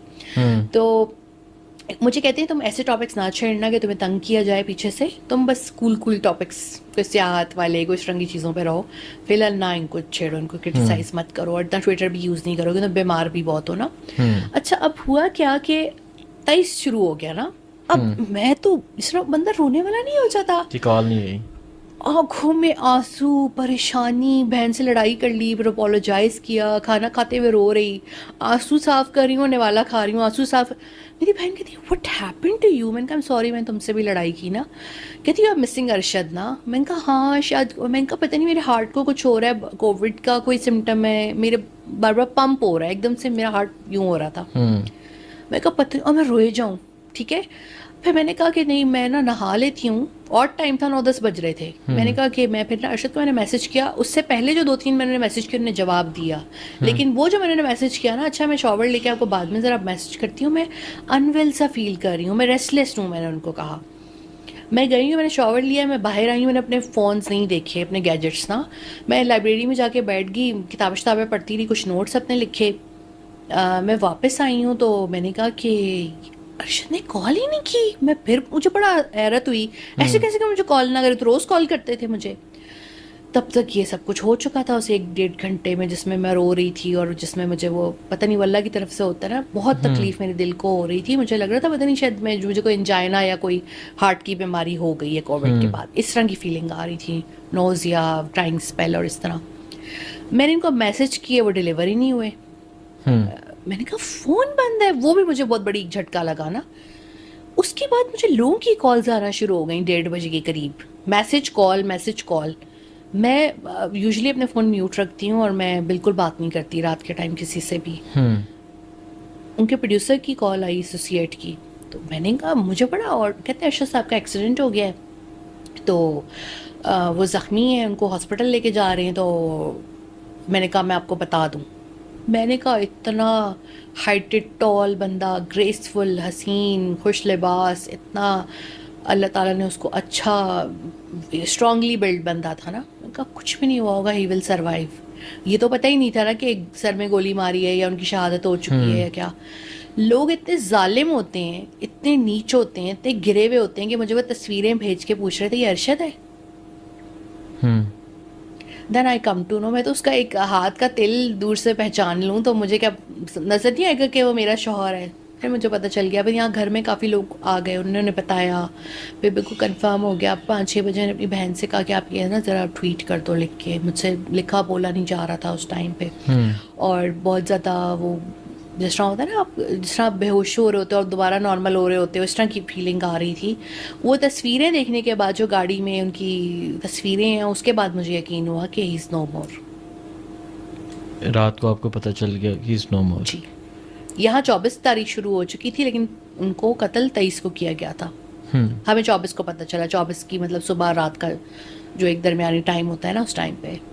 उसके बाद यकीनन आपकी जो सिचुएशन होगी ये आप बेहतर जानते हैं। आपकी नज़र से वो ट्वीट गुजरी जब उनका जस्ते हाकी एयरपोर्ट पे था और मरियम ने एक ट्वीट की? जी बिल्कुल गुजरी। मुझे किसी ने भेजी और कहा कि इस पर रिस्पॉन्ड करो, क्योंकि वो मेरे फ़ोन ज़्यादातर दूसरों के ही हाथों में थे, मेरी एक दोस्त के हाथ में था और एक बहन के हाथ में था। तो मैंने उसको कहा अल्लाह से डर और शर्म कर, इतने मैंने अल्फाज उसको लिखे थे उस टाइम पे।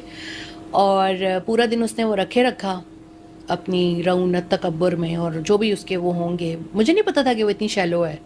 मुझे लगता था कि वो बहुत अच्छी इंसान है और वो जब भी कभी आएगी तो वो बड़ी तब्दीली लाएगी और वो बड़ी विजनरी और डायनामिक होगी, कि वो आमरीत की डसी हुई है, उसने मुश्किलात देखी, माँ को खो दिया। और आपको पता है जब उनकी माँ अलील थी, मैंने कितनी दफ़ा उनको मैसेज पे भी वो लिखा, मेरी ज़्यादा उनसे बात नहीं होती थी, लेकिन उनकी वालदा को लेके मेरे दिल में बहुत ज़्यादा एक इज़्ज़त थी है और रहेगी। और मैं उनको मादरे जमहूरियत जिस तरह फातिमा जिन्ना को कहती थी, तो मैं उनकी माँ को भी कहती थी। उनकी स्ट्रगल थी। कुलसूम नवाज़ बहुत एक आला खातून थी।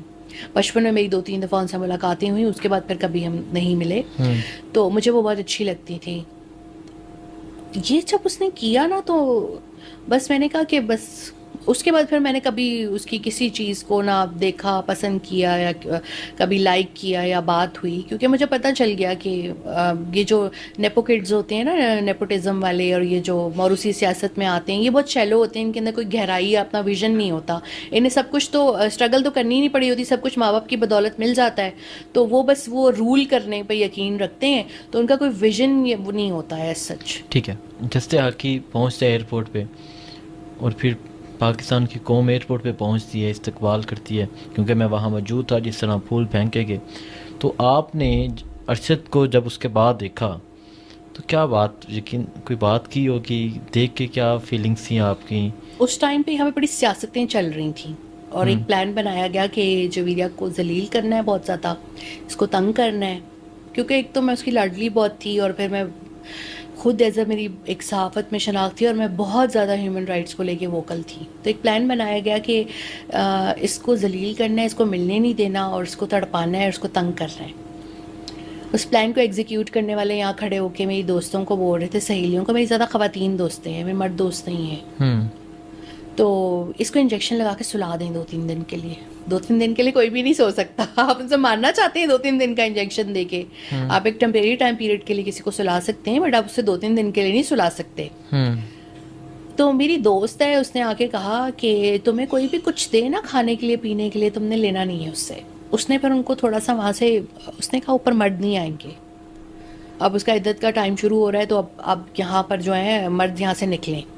फिर मैंने अपने उस वक्त तो समझ नहीं आ रहा था ना कि ये सब चालें चली जा रही हैं। मैं तो इतनी नाइफ, मैंने कभी सियासतें नहीं देखी थी अपनी लाइफ में। अरशद ने मुझे बहुत प्रोटेक्ट रखा, मेरी फैमिली ने मुझे, मेरे ऑफिस मुझे इतने प्रोटेक्टिव एनवायरनमेंट वाले मिले, मैंने तो कभी ये चीज़ें सोची भी नहीं थी। मैं वहाँ गई तो मुझे कोई बता ही नहीं रहा कि वो किधर है। अब मैं ज़मीन पे बैठी हुई हूँ फुटपाथ पे और रो रही हूँ ज़ारो कतार। अवाम मुझे चुप कराए जा रहे हैं, वो बेचारे क्या कर सकते हैं। वो सिक्योरिटी कह रही है उसकी बीवी है, आप ये करें, वो हमें नहीं पता वो यहाँ नहीं है, वो कह रहे हमें नहीं पता वो यहाँ नहीं। मुझे किसी ने फ़ोन किया वहाँ से, मेरी बड़ी अच्छी दोस्त है वो, कहती हैं वहाँ ना टाइम ज़ाया करो, सीधा कायद-ए-आज़म इंटरनेशनल जाओ। मैं गई हूँ तो पुलिस सारी मुझे पहचानती थी, क्योंकि मैं खुद पुलिस की कवरेजेस बहुत, उस वक्त हमें कितनी पसंद थी हमारी पुलिस और ये सब। इस्लामाबाद पुलिस तो वैसे भी ज़रा सारी पुलिस के मुकाबले पे थोड़ी अच्छी है। उन्होंने मुझे रिकग्नाइज़ किया, उन्होंने मुझे बड़ा प्रोटोकॉल दिया, तसल्ली भी दी और अंदर लेके गए। और उस वक्त मेरे अरशद को वो ताबूत में से निकाल रहे थे, तो मैं एकदम से इस तरह ब्लैकआउट हो जाता है ना, तो मुझे मेरी बहन ने पकड़ा। तो मैं बहुत हैवी वेट हो गई थी कोविड के बाद, जो आपको दवाइयाँ स्टीरॉइड्स होते हैं आपको बहुत वेट बढ़ा देते हैं, उसके लिए मुश्किल भी हो रहा था। उसकी बिल्कुल रिसेंटली सर्जरी हुई थी। तो हम सारी फैमिली जितने हम सारे थे उनसे मिले उस टाइम पे, प्यार किया मैंने उनको। फिर जब सब चले गए तो मैं दोबारा चली गई। मैंने उनसे बहुत मुलाकातें की इस 2-3 दिन में। मेरे अंदर एक लालच थी कि जितना ज़्यादा मैं इनसे वक्त गुजार लूँ। जो प्लान बनाने वाले थे उनको पता भी नहीं था। मैंने सीधा सीनियर डॉक्टर्स और ओनर्स को अप्रोच किया उन हॉस्पिटल्स के, और मैंने मॉर्चरी में रात के वक्त 2:30-3 का वक्त होगा, दीगर मैयतें भी थीं, उन्होंने मुझे चेयर दे दी। सर्द यक कमरा होता है वो, माइनस उसमें कुछ 20-15 डिग्री, पता नहीं, मुझे नहीं पता कितना डिग्री होता है, बट वो एक मनफी दर्जा हरारत वाला कमरा होता है। मैंने अरशद को निकलवाया उसमें से, एक फ्रीज़र सा होता है जिसमें बॉडीज़ को रखा हुआ होता है। उनकी बॉडी बहुत कंपोज थी, शायद वो कुछ लगाते हैं उसके ऊपर, उसको वो वैसे ही साफ़ सुथरे प्यारे मुझे खुशबू वाले वैसे ही लग रहे थे। मैंने उनको पहले फिर देखा जब वो कीनिया से आए थे तो वो बहुत खामोश थे, उनके चेहरे पे सवाल थे, खामोशी थी। अच्छा, मैं पढ़ती गई, प्यार करती रही, और चूँकि ज़ख्मी इतने थे तो मेरा हाथ काफ़ी सेहतमंद है, तो मैं उनको 2 उँगलियों से प्यार कर रही थी कि दब ना जाएँ, कोई खून ना निकल आए, चोट कोई दब ना जाए। हम्म। अच्छा, फिर उनका पोस्टमार्टम हुआ तो मुझे अक्सर होता है कि मुझे मेरी शुगर लेवल्स डाउन हो जाते हैं या ब्लड प्रेशर, तो शुगर लेवल अगर डाउन तो आप बेहोश हो सकते हैं उस चीज़ से। मैंने 7-8 घंटे उसको कुछ भी नहीं खाया, एक पानी का ग्लास नहीं पिया, हालांकि वो डॉक्टर्स मेरे काफ़ी जानने वाले थे, जो मेरे फॉलोअर्स डॉक्टर्स पिम्स में थे, वो आ गए मेरे पास ना, तो उन सब ने मेरा बड़ा साथ दिया। अब वो समोसे ला रहे हैं, चाय, मैंने कहा नहीं नहीं नहीं। 3 दफ़ा डॉक्टर्स ने ब्रेक ली उनके पोस्टमार्टम में, 3 दफ़ा उनके पास दोबारा चली गई, बातें करती रही, प्यार होती रही। उस दिन उनका चेहरा डिफरेंट हो गया। After postmortem he was bit smiling, और जैसे लग रहा था मेरी बातें सुन के शायद थोड़ा हंस रहे हो जिस तरह ना। मैंने कहा डॉक्टर इधर आए, कल चेहरा ऐसा नहीं था, आज ऐसा है, कल तो शेव भी नहीं थी, आज शेव कैसे आ गई इनकी ना। तो डॉक्टर ने कहा कि जवीरिया, ये शहीद हुए हैं और शहीदों की बॉडी डिफरेंटली रिस्पॉन्ड करती है, इनके तो नेल भी ग्रो कर रहे होते हैं, बाल भी, और इस तरह ना। आए मैं आपको इनमें शहादत की अलामतें दिखाती हूँ। मैं बड़ा हैरान हुई। अच्छा, अब पोस्टमार्टम ख़त्म हो गया, उन्होंने शिफ्ट कर दिया कायद-ए-आज़म इंटरनेशनल दोबारा। अब मैं चूँकि मंसूबा सारा जान चुकी थी फसादी लोगों का, ठीक है, मैंने क्या किया, मैं दोबारा रात को चली गई। वो बड़ा खौफनाक मंजर होता है, दूसरी लाशों से आपको डर लगता है, जो सच बात है। 8-9 मैयतों के दरमियान में कुर्सी मैंने अपनी रखवाई, और अरशद को वो यूं करके उन्होंने निकाला, वो मेरे इस लेवल पे थे, यानी कि इस लेवल पे ये माइक है ना, यूं निकाला उनका चेहरा, मैंने यूं किया, सूरह मुल्क की तिलावत की, सूरह यासीन की तिलावत की, दीगर चीज़ें उन पे वो की, and he was smiling at that time. मुझे लगा शायद मेरा माइंड सही रिस्पॉन्ड नहीं कर रहा, मैंने इतनी देर से खाना नहीं खाया हुआ, और मैं सही बार बार बेहोश भी हो रही हूँ, और मेरा अजीब सी कंडीशन है। मैंने कहा प्लीज़ डॉक्टर इधर आइएगा। फैमिली मेम्बर सब मिल चुके थे उनसे ना, मेरी फैमिली, यानी कि मेरा मैका और सब। तो डॉक्टर ने कहा कि जी ये मुस्कुरा रहे हैं, क्योंकि आप उनसे बातें कर रही हैं ना, उनको पता है कि मेरी बेगम आई हुई है, जवीरिया आई हुई है, उनसे बातें कर रही हैं, कहती आप अच्छी अच्छी बातें करें, आप रोए नहीं ना, इतना ना तड़पें। मैंने फिर उसको बहुत सारी दुआएं दी, उन तमाम चीज़ों पे शुक्रिया अदा किया जो 12 सालों में उसने मेरे साथ नेकियां, भलाइयाँ, तहाइफ, जो बराबरी रखी उसने अपनी फैमिलीज़ के दरमियान, जो कुछ मैंने उससे ईमानदारी, असूल, चीज़ें, सच्चाई सीखी, उस पर उसको बहुत सारा शुक्रिया कहा, और ये भी कहा कि ये तुमने बराबरी रखी ना अपने ख़ानदानों में, इस पे भी अल्लाह ताला तुम्हें अलग से नवाजेंगे। मैं बतौर बीवी इस चीज़ की गवाही देती हूँ कि तुम एक बेहतरीन शौहर थे, और तुमने किसी चीज़ में कभी मुझे पीछे नहीं किया, लेट डाउन नहीं किया। कि मैं दूसरी बीवी थी तो वो होता है ना कि लोग ज़रा उसको उस पर थोड़ा सा वो, अच्छा दूसरी यूं करके ना हेट थ्रो करने की कोशिश करते हैं। मेरे शौहर ने मुझे हमेशा एक मलिका का दर्जा दिया, तो मैंने भी उसको बादशाहों की तकरीम के साथ रुखसत किया, बहुत सारी दुआएं देकर, बहुत सारी चीज़ें उस पर पढ़ के, उस पर फूंक के उसको अल्लाह ताला के हवाले किया, और एक बहुत अच्छा गुड बाय उसको मैंने दिया। और फिर उसके बाद जो है मैं उससे फिर नमाज जनाजा में मिली। ठीक है, पोस्टमार्टम में आपने क्या देखा था? अरशद का पोस्टमार्टम होता है, क्योंकि कुछ तस्वीर बाद में आई थी, पोस्टमार्टम में जो आपने देखा वो बताएं। देखिए, जब आपके घर में इस तरह कोई नागहानी मौत हो जाए ना, शहादत हो जाए, तो आप मेंटली प्रिपेयर नहीं होते। यानी कि मैं अपने हस्बैंड से बतौर जर्नलिस्ट नहीं मिल रही थी, मैं बतौर बीवी मिल रही थी। तो मैंने जब उनको उस पर लिटाया हुआ होता है, एक प्रॉपर एक जगह होती है जहाँ पे पोस्टमार्टम के ऊपर सारी तरह लाइट्स लगी हुई, ऑपरेशन थिएटर होता है पूरा, तो मैंने उनका ज़्यादा कपड़ा नहीं हटाया था, मुझे थोड़े बेअदबी फील हो रही थी। मैंने सिर्फ उनके कंधे, उनका सीना, उनका गर्दन, उनका सर, उनका मुंह देखा था। मैंने उनके हाथ, उनका बाकी दीगर अज़ा नहीं देखे थे, क्योंकि मेरे जहन में ही नहीं था कि ये देखने होते हैं, या आपको पता होना चाहिए कि बॉडी पे कितना टॉर्चर है या नहीं।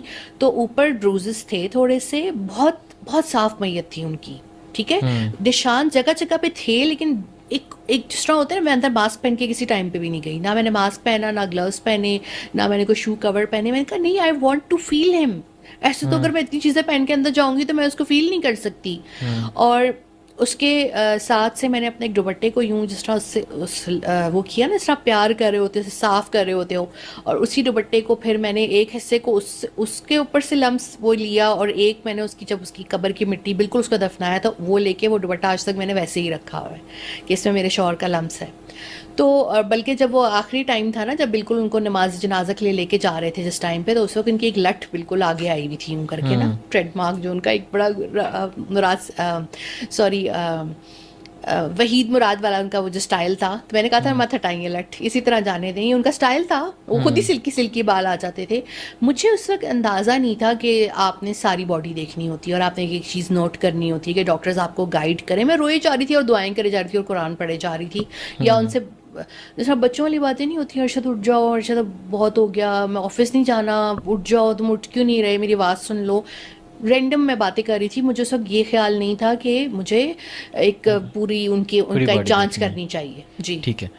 जनाजे पे आपको, अगर आपने वो वीडियोस देखी हैं जिस तरह पाकिस्तान की कौम मैं आई, खुद थी नमाज जनाजा में, मुझे अलहदा से इंतज़ामिया और पुलिस ने ख़वातीन के एरिया में ऊपर जगह दी हुई थी, मैं आप सबको ऊपर से देख रही थी बैठी हुई। तो तब आप क्या महसूस कर रही थी कि हर तरफ लोग थे और अच्छा, अरशद तेरे खून से इनकलाब आएगा, मुझसे बिल्कुल का नारा चला लगा बोला रहे नहीं थे। जा रहा था और मैं बिल्कुल पेल हुई हुई थी, क्योंकि मतलब वो दूसरा तीसरा दिन हो गया था कि मैं खाने और पानी के बगैर थी एक तरह से, और सबको लग रहा था कि शायद इसको अभी जो है ना वो हो जाएगा, डिहाइड्रेटेड होके ये हॉस्पिटलाइज होगी। लेकिन मैंने बड़ी अपना आपको हिम्मत से रखा कि मैं देखना चाहती थी कि पाकिस्तान की आवाम मेरे शौहर को किस तरीके से इज़्ज़त और तकरीम दे रहे हैं। वो मैं वहाँ पे यूँ आंखें बंद करती थी तो मुझे वो लम्हात आते थे जब उसने मुझे प्रपोज़ किया, आई लव यू बोला, मैं उसको नाश्ता दे रही होती थी, वो मेरी छोटी छोटी चीज़ों पे खुश होता था। मुझे इंडिपेंडेंट में जब जॉब मिली ना, तो वो मेरे हर आर्टिकल को रिट्वीट, वो प्राइड लेता था कि मेरी बीवी 2 आलमी नशियाती इदारों के लिए लिखती है और दुनिया अखबार के लिए भी, इदारती सफ़े के लिए लिखती है। वो खुशियों के लम्हे याद आ रहे थे जब मैं आंखें बंद कर रही थी, उसकी वो बातें और वो जो उसकी मोहब्बत थी, तेरी मिट्टी में मिल जावा, गुल बन के मैं खिल जावा, और वो जो एक उसके अंदर एक रेवोल्यूशन लास्ट ईयर तो बहुत ज़्यादा रही है ना, और एक उसकी अल्लाह से एक बहुत ज़्यादा, उसको एक तस्बीह शायद इमरान खान ने तोहफे में दी थी, वो तस्बीह अक्सर वो पढ़ता था, हाथों में होती थी, और मेरी कुरान क्लासेस, वो थोड़ा सा मज़हबी भी हो गया था लास्ट 2 सालों में, और वो तस्बीह वो अक्सर उसके हाथ में होती थी। बल्कि मेरी बहन की सास 2 महीने पहले अक्टूबर से, मैं जब अरशद उस वक्त मुल्क में ही थे, तो वहाँ पे भी बैठ के पढ़ रहा था और उसको बड़ी फ़िक्र थी, वो बहुत प्यार भी उनसे करता था, वो बहुत अच्छी आंटी थी, हम दोनों को बहुत मोहब्बत देती थी। तो मैं सोच भी नहीं सकती थी कि 2-3 महीने बाद हम इसके जो है वो कुल कर रहे होंगे और इसके हम वो कर रहे होंगे। वहाँ जब मैं खड़े होकर देख रही थी आवाम को, मैं पूरा कभी पीछे जाके देख रही, कभी आगे उस गैलरी से, उन्होंने मुझे कुर्सी दी हुई, पानी दिया हुआ, मेरे साथ लेडी कांस्टेबल्स भी की हुई कि कोई मेरे पास ना आए, और मैंने ज़्यादा मेक श्योर भी नहीं किया कि ऊपर लोगों की नज़र पड़े, वरना बहुत जमे गफीर था, लोग मेरे पास आना शुरू हो जाते। मैंने मेक श्योर किया कि लोगों को मेरी प्रेजेंस वहाँ पता ना चले। तो हमारी जितनी फैमिली मेम्बर्स, ख़वातीन, मेरी मीडिया की कोलीग्स है, अब वो बेचारी ना मेरी वजह से ना अपना कैमरे ना खोलें। अब है तो वो भी, उनमें से यूट्यूबर्स भी हैं, उनमें से जर्नलिस्ट भी हैं। मैंने उनसे कहा मैं पीछे साइड पे बैठ रही हूँ, कुछ आप लोगों ने जो फुटेज बना लिया आप बना लो, मुझे ना बीच में लेना। फिर भी किसी ने 1-2 क्लिप मेरे बना लिए थे, वो लोगों की नज़र पड़ जाती है, लेकिन मेरी वो दोस्तें इतनी मोहतात थीं, खुद बड़े बड़े नशरियाती इदारों में और बड़ी बड़ी यूट्यूबर्स होने के बावजूद उन्होंने किसी मौके का फ़ायदा नहीं उठाया। और जब वहाँ लोग आना शुरू हुए तो मस्जिद में पानी एक टाइम पर ख़त्म हो गया। मैंने लोगों को बोतलें खोल खोल के वज़ू करते हुए देखा, और मैंने औरतों और बच्चों को जनाजा पढ़ते हुए देखा। आप लोग तो उस तरफ थे ना, दरख्तों के पीछे जनाजा का, हम लोग इस तरफ थे जहाँ मेन सारी जगह थी। हमें वो जगह थोड़ी थोड़ी नज़र आ रही थी और बाकी सारा सिर्फ हजूम, सिर्फ मैंने सर थे लोगों के। और पाकिस्तानी अवाम ने सिर्फ 2 बातें की, पाकिस्तान जिंदाबाद और अरशद शरीफ तेरे खून से इनकलाब आएगा। वहाँ कोई पॉलिटिकल नारा नहीं लगा, वहाँ कोई हेट स्पीच नहीं हुई। और मैं उन तमाम बुज़ुर्गों, उन तमाम नौजवानों, उन तमाम भाइयों बहनों, बच्चों, छोटे छोटे मैंने नौमौलूद बच्चे देखे, उन सबका शुक्रिया अदा करती हूँ कि किस तरीके से आप लोग आए। और मैं खुद 11 बजे गई थी और मैं 4 बजे निकली थी वहाँ से, आप सोचें इतना रश था वहाँ पे। और वहाँ पर जो हमारे साथ पुलिस की ख़वातीन थी वो भी बहुत अच्छी थी, उन्होंने भी हमारा बहुत जो है वो ख्याल रखा हर तरह से। यूजुअली हर वक्त अपनी पुलिस को बुरा कहते रहते हैं, लेकिन मेरी इज़्ज़त तकरीम में उन्होंने कहीं भी कमी नहीं की, तो मैं क्यों उनके बारे में बुरा कहूँ। मेरे लिए उन्होंने तमाम चीज़ों को आसान किया करने के लिए। और मैंने बहुत से पुलिस वालों को, यूनिफॉर्म में लोगों को रोते हुए देखा, वहाँ बहुत दुनिया आई हुई थी। इवन ऐसे लोग भी आए हुए थे जिनकी आइडियोलॉजी से हम डिफ़र करते हैं, जो बिल्कुल हम वो कुछ और सोचते हैं, हम कुछ और। एक बुज़ुर्ग थे, वो लाठी लेकर आ रहे थे, तो एक लड़का वर्दी में था, कप्तान होगा हो सकता है, वो भी आ रहा था पढ़ने नमाज। उसने कहा अंकल आए मैं आपको सहारा दे के ले जाता हूँ। उनकी वजह से दूसरे वो जो शख्स जो लाठी के थे उनके लिए बड़ा आसान हो गया। आप सोचें अगर मैं उस जगह पे 11 से 4 बजे थी तो कभी मैं जाग रही थी, कभी मैं बेहोश हो रही थी, कभी मैं ठीक बैठी हुई थी, तो मैं गैलरी से सब कुछ देख रही थी। तो मैंने वहाँ पे लोगों के नौमौलूद बच्चों को फीडर पीते हुए भी देखा है, जिनको कुछ भी नहीं पता हमें यहाँ क्यों लाए हुए हैं। उन औरतों को भी देखा है, 5-6 की नज़र पड़ गई तो वो आ गई ऊपर ना। उन मुझसे माफिया लोग मांग रहे थे और रो रहे थे ज़ारो कतार। बहुत बड़ा लॉस था जिसने उसके बाद इस कौम को मुत्तहिद कर दिया कि बोलना है, करप्शन के ख़िलाफ़ बोलना है, जुल्म के ख़िलाफ़ बोलना है। और जिस तरीके से अरशद को रिस्पेक्ट देकर दफन किया वो भी मेरे लिए एक मैं इस कौम की शुक्रगुजार हूँ कि वो हमारे लिए एक एहसास था अपने शहीद को इतनी मोहब्बत देना। काश वो ज़िंदा होते, मेरे लिए ज़िंदा रहते, हम एक भरपूर ज़िंदगी साथ गुजारते, लेकिन अल्लाह ताला ने उनको अफजल शहादत पे लेके जाना था तो वो इस तरह गए और पाकिस्तान ने उनको एक बहुत शानदार जो है तरीके से अलविदा कहा। अच्छा ये बताएं, कुछ पिक्चर्स एक प्रोग्राम में सामने आती हैं जिसमें ये दिखाया जाता है कि अरशद के नाखून भी उतारे हुए थे, पसलियाँ टूटी हुई थी, इस तरह का कहा गया। तो आप इस पे क्या कहेंगी? क्या वाकई ही अरशद पे ये तशद्दुद हुआ था और आपने इसके देखने के बाद केस दायर किया था? मुझे पता नहीं था, मैंने चादर नहीं इतनी हटाई थी ना। एक तकद्दुस होता है ना एक मैयत का, तो पता नहीं था कि किसी का कत्ल हो जो उसको पूरा देखना होता है। मुझे ये था कि वो 23 को शहीद हुए हैं, 27 हो गई है, अब उनको दफना दो जल्दी जल्दी। उनको जिस्म बहुत उनका नरम था, सख्त नहीं हुआ था उस तरह, लेकिन छोटे छोटे फिर ना आपको ज़रा से भी यूं अगर कोई मिस हैंडल कर दे ताबूत में डालते हुए तो आपको चोट, मुझे था भाई छोर को कोई नई चोट ना लग जाए, अब उनको दफन हो जाना चाहिए। टीवी पे वो हाथ चलता है, वो हाथ जो बंदा अकीदत से चूमे अपनी आंखों पे लगाए, वो हाथ जो मोहब्बत से कितनी दफ़ा मेरे लिए बड़ा होगा, वो हाथ जो मेरे लिए मेरी प्रोटेक्शन था, वो हाथ जिसका कलम इस मुल्क की ताकतवर अशराफिया को हिला देता था, वो हाथ टीवी पे चल रहा था और यहाँ से तिल से मैंने पहचाना। मैं अक्सर उनके हाथ पकड़ के ना मालिश कर देती थी। वो सलोन चलोन नहीं चाहते थे, बड़े वो जर्री किस्म के मर्द थे, वो ये बोटॉक्स फिलर मेकअप वेकअप नहीं कराते थे। मैंने टीवी को कहा, इंतज़ामिया को, मैंने उनके मालिक को फ़ोन किया, भाइयों की तरह है वो मेरे, डायरेक्टर न्यूज़ को फ़ोन किया, प्रेसिडेंट को फ़ोन किया, मैं कहा मुझे बता दो देते, कॉन्सेंट ले लेते मेरा, मुझे बता देते किसी ने उनकी तस्वीरें खींची हैं और लीक की हैं। फिल्म वालों ने कहा बेच दी किसी ने तस्वीरें उनकी, यहाँ से इस मुल्क पे सब बिक सकता है, लोगों का ज़मीर, ईमान, लोग पूरे के पूरे खुद। मैयत की तो तकरीम रखो ना, वो बंदा जिंदा नहीं है, बंदा कभी बनियान शॉर्ट्स में बाहर नहीं निकला था, बहनों औरतों का एहतराम करने वाला मर्द था। मेरे घर में ज़्यादा ख़वातीन मुलाजमाएँ काम करती थी, कभी उसने आँख भर के उनकी तरफ नहीं देखा था, मेरी बहनों से यूँ बात करता था।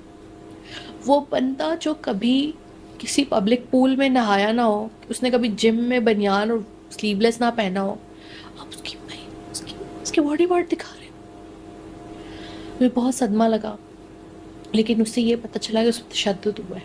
मैंने सारी रिपोर्ट्स मंगवाई, रिपोर्ट भी नहीं दे रहे थे, इतनी घटिया नीच लोग हैं ना यहाँ पे रहते, रिपोर्ट तक नहीं दे रहे थे पोस्टमार्टम की। जब रिपोर्ट मिली दोनों मुल्कों की तो पता चला कि जी उनकी तो 18-19 तो जख्म थे, 4 नेल गायब थे, गुर्दा गायब था, पसलियाँ टूटी हुई थी। गुर्दा गायब था?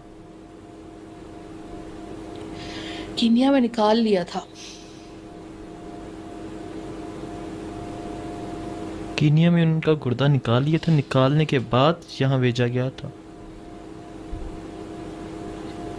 उन्होंने निकाला, इन्होंने निकाला, मुझे क्या पता। उनके कातिल तो हर तरफ थे ना, यहाँ भी थे वहाँ भी थे, मुझे क्या पता किसने निकाला, बट गुर्दा नहीं था। और डॉक्टर्स के पैनल ने लिखा है ये बात। और नाखून नहीं थे, वो तो तस्वीरों से नजर आ गया, वो उन्हीं का हाथ था, मैं दिल से पहचान हाथ, मैं कैसे उनकी उंगलियां भूल सकती हूँ। उसके अलावा सर पे गोली का निशान था, एक बोन मिसिंग थी स्कल की, एक पीछे गोली मारी थी, आगे सारे स्टिचेस लगे हुए थे क्योंकि एक पहले पोस्टमार्टम हो चुका था। हम्म।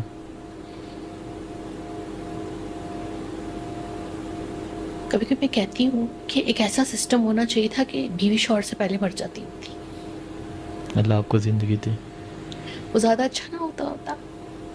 अल्लाह आपको ज़िंदगी दे। इतनी तकलीफ तो ना उठानी पड़ती ना। गुर्दा नहीं है, नेल्स नहीं है, स्कल की बोन मिसिंग है।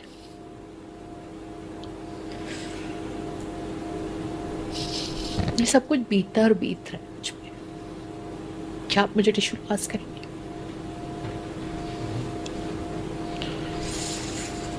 अल्फाज नहीं, हम इस पे अल्फाज क्या बोलें।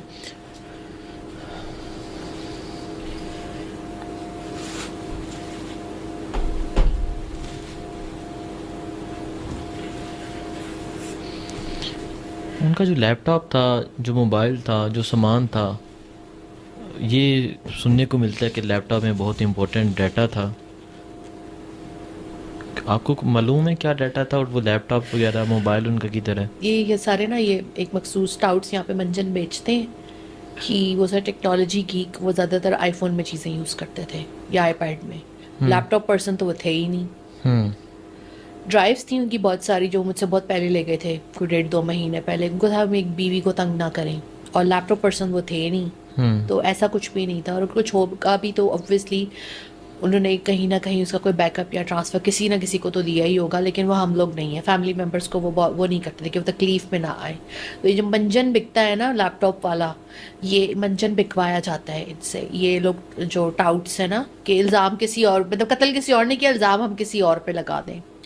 तो उनका फ़ोन और जो उनका आईपैड है वो कीनिया की उसके पास है, एजेंसी के पास है।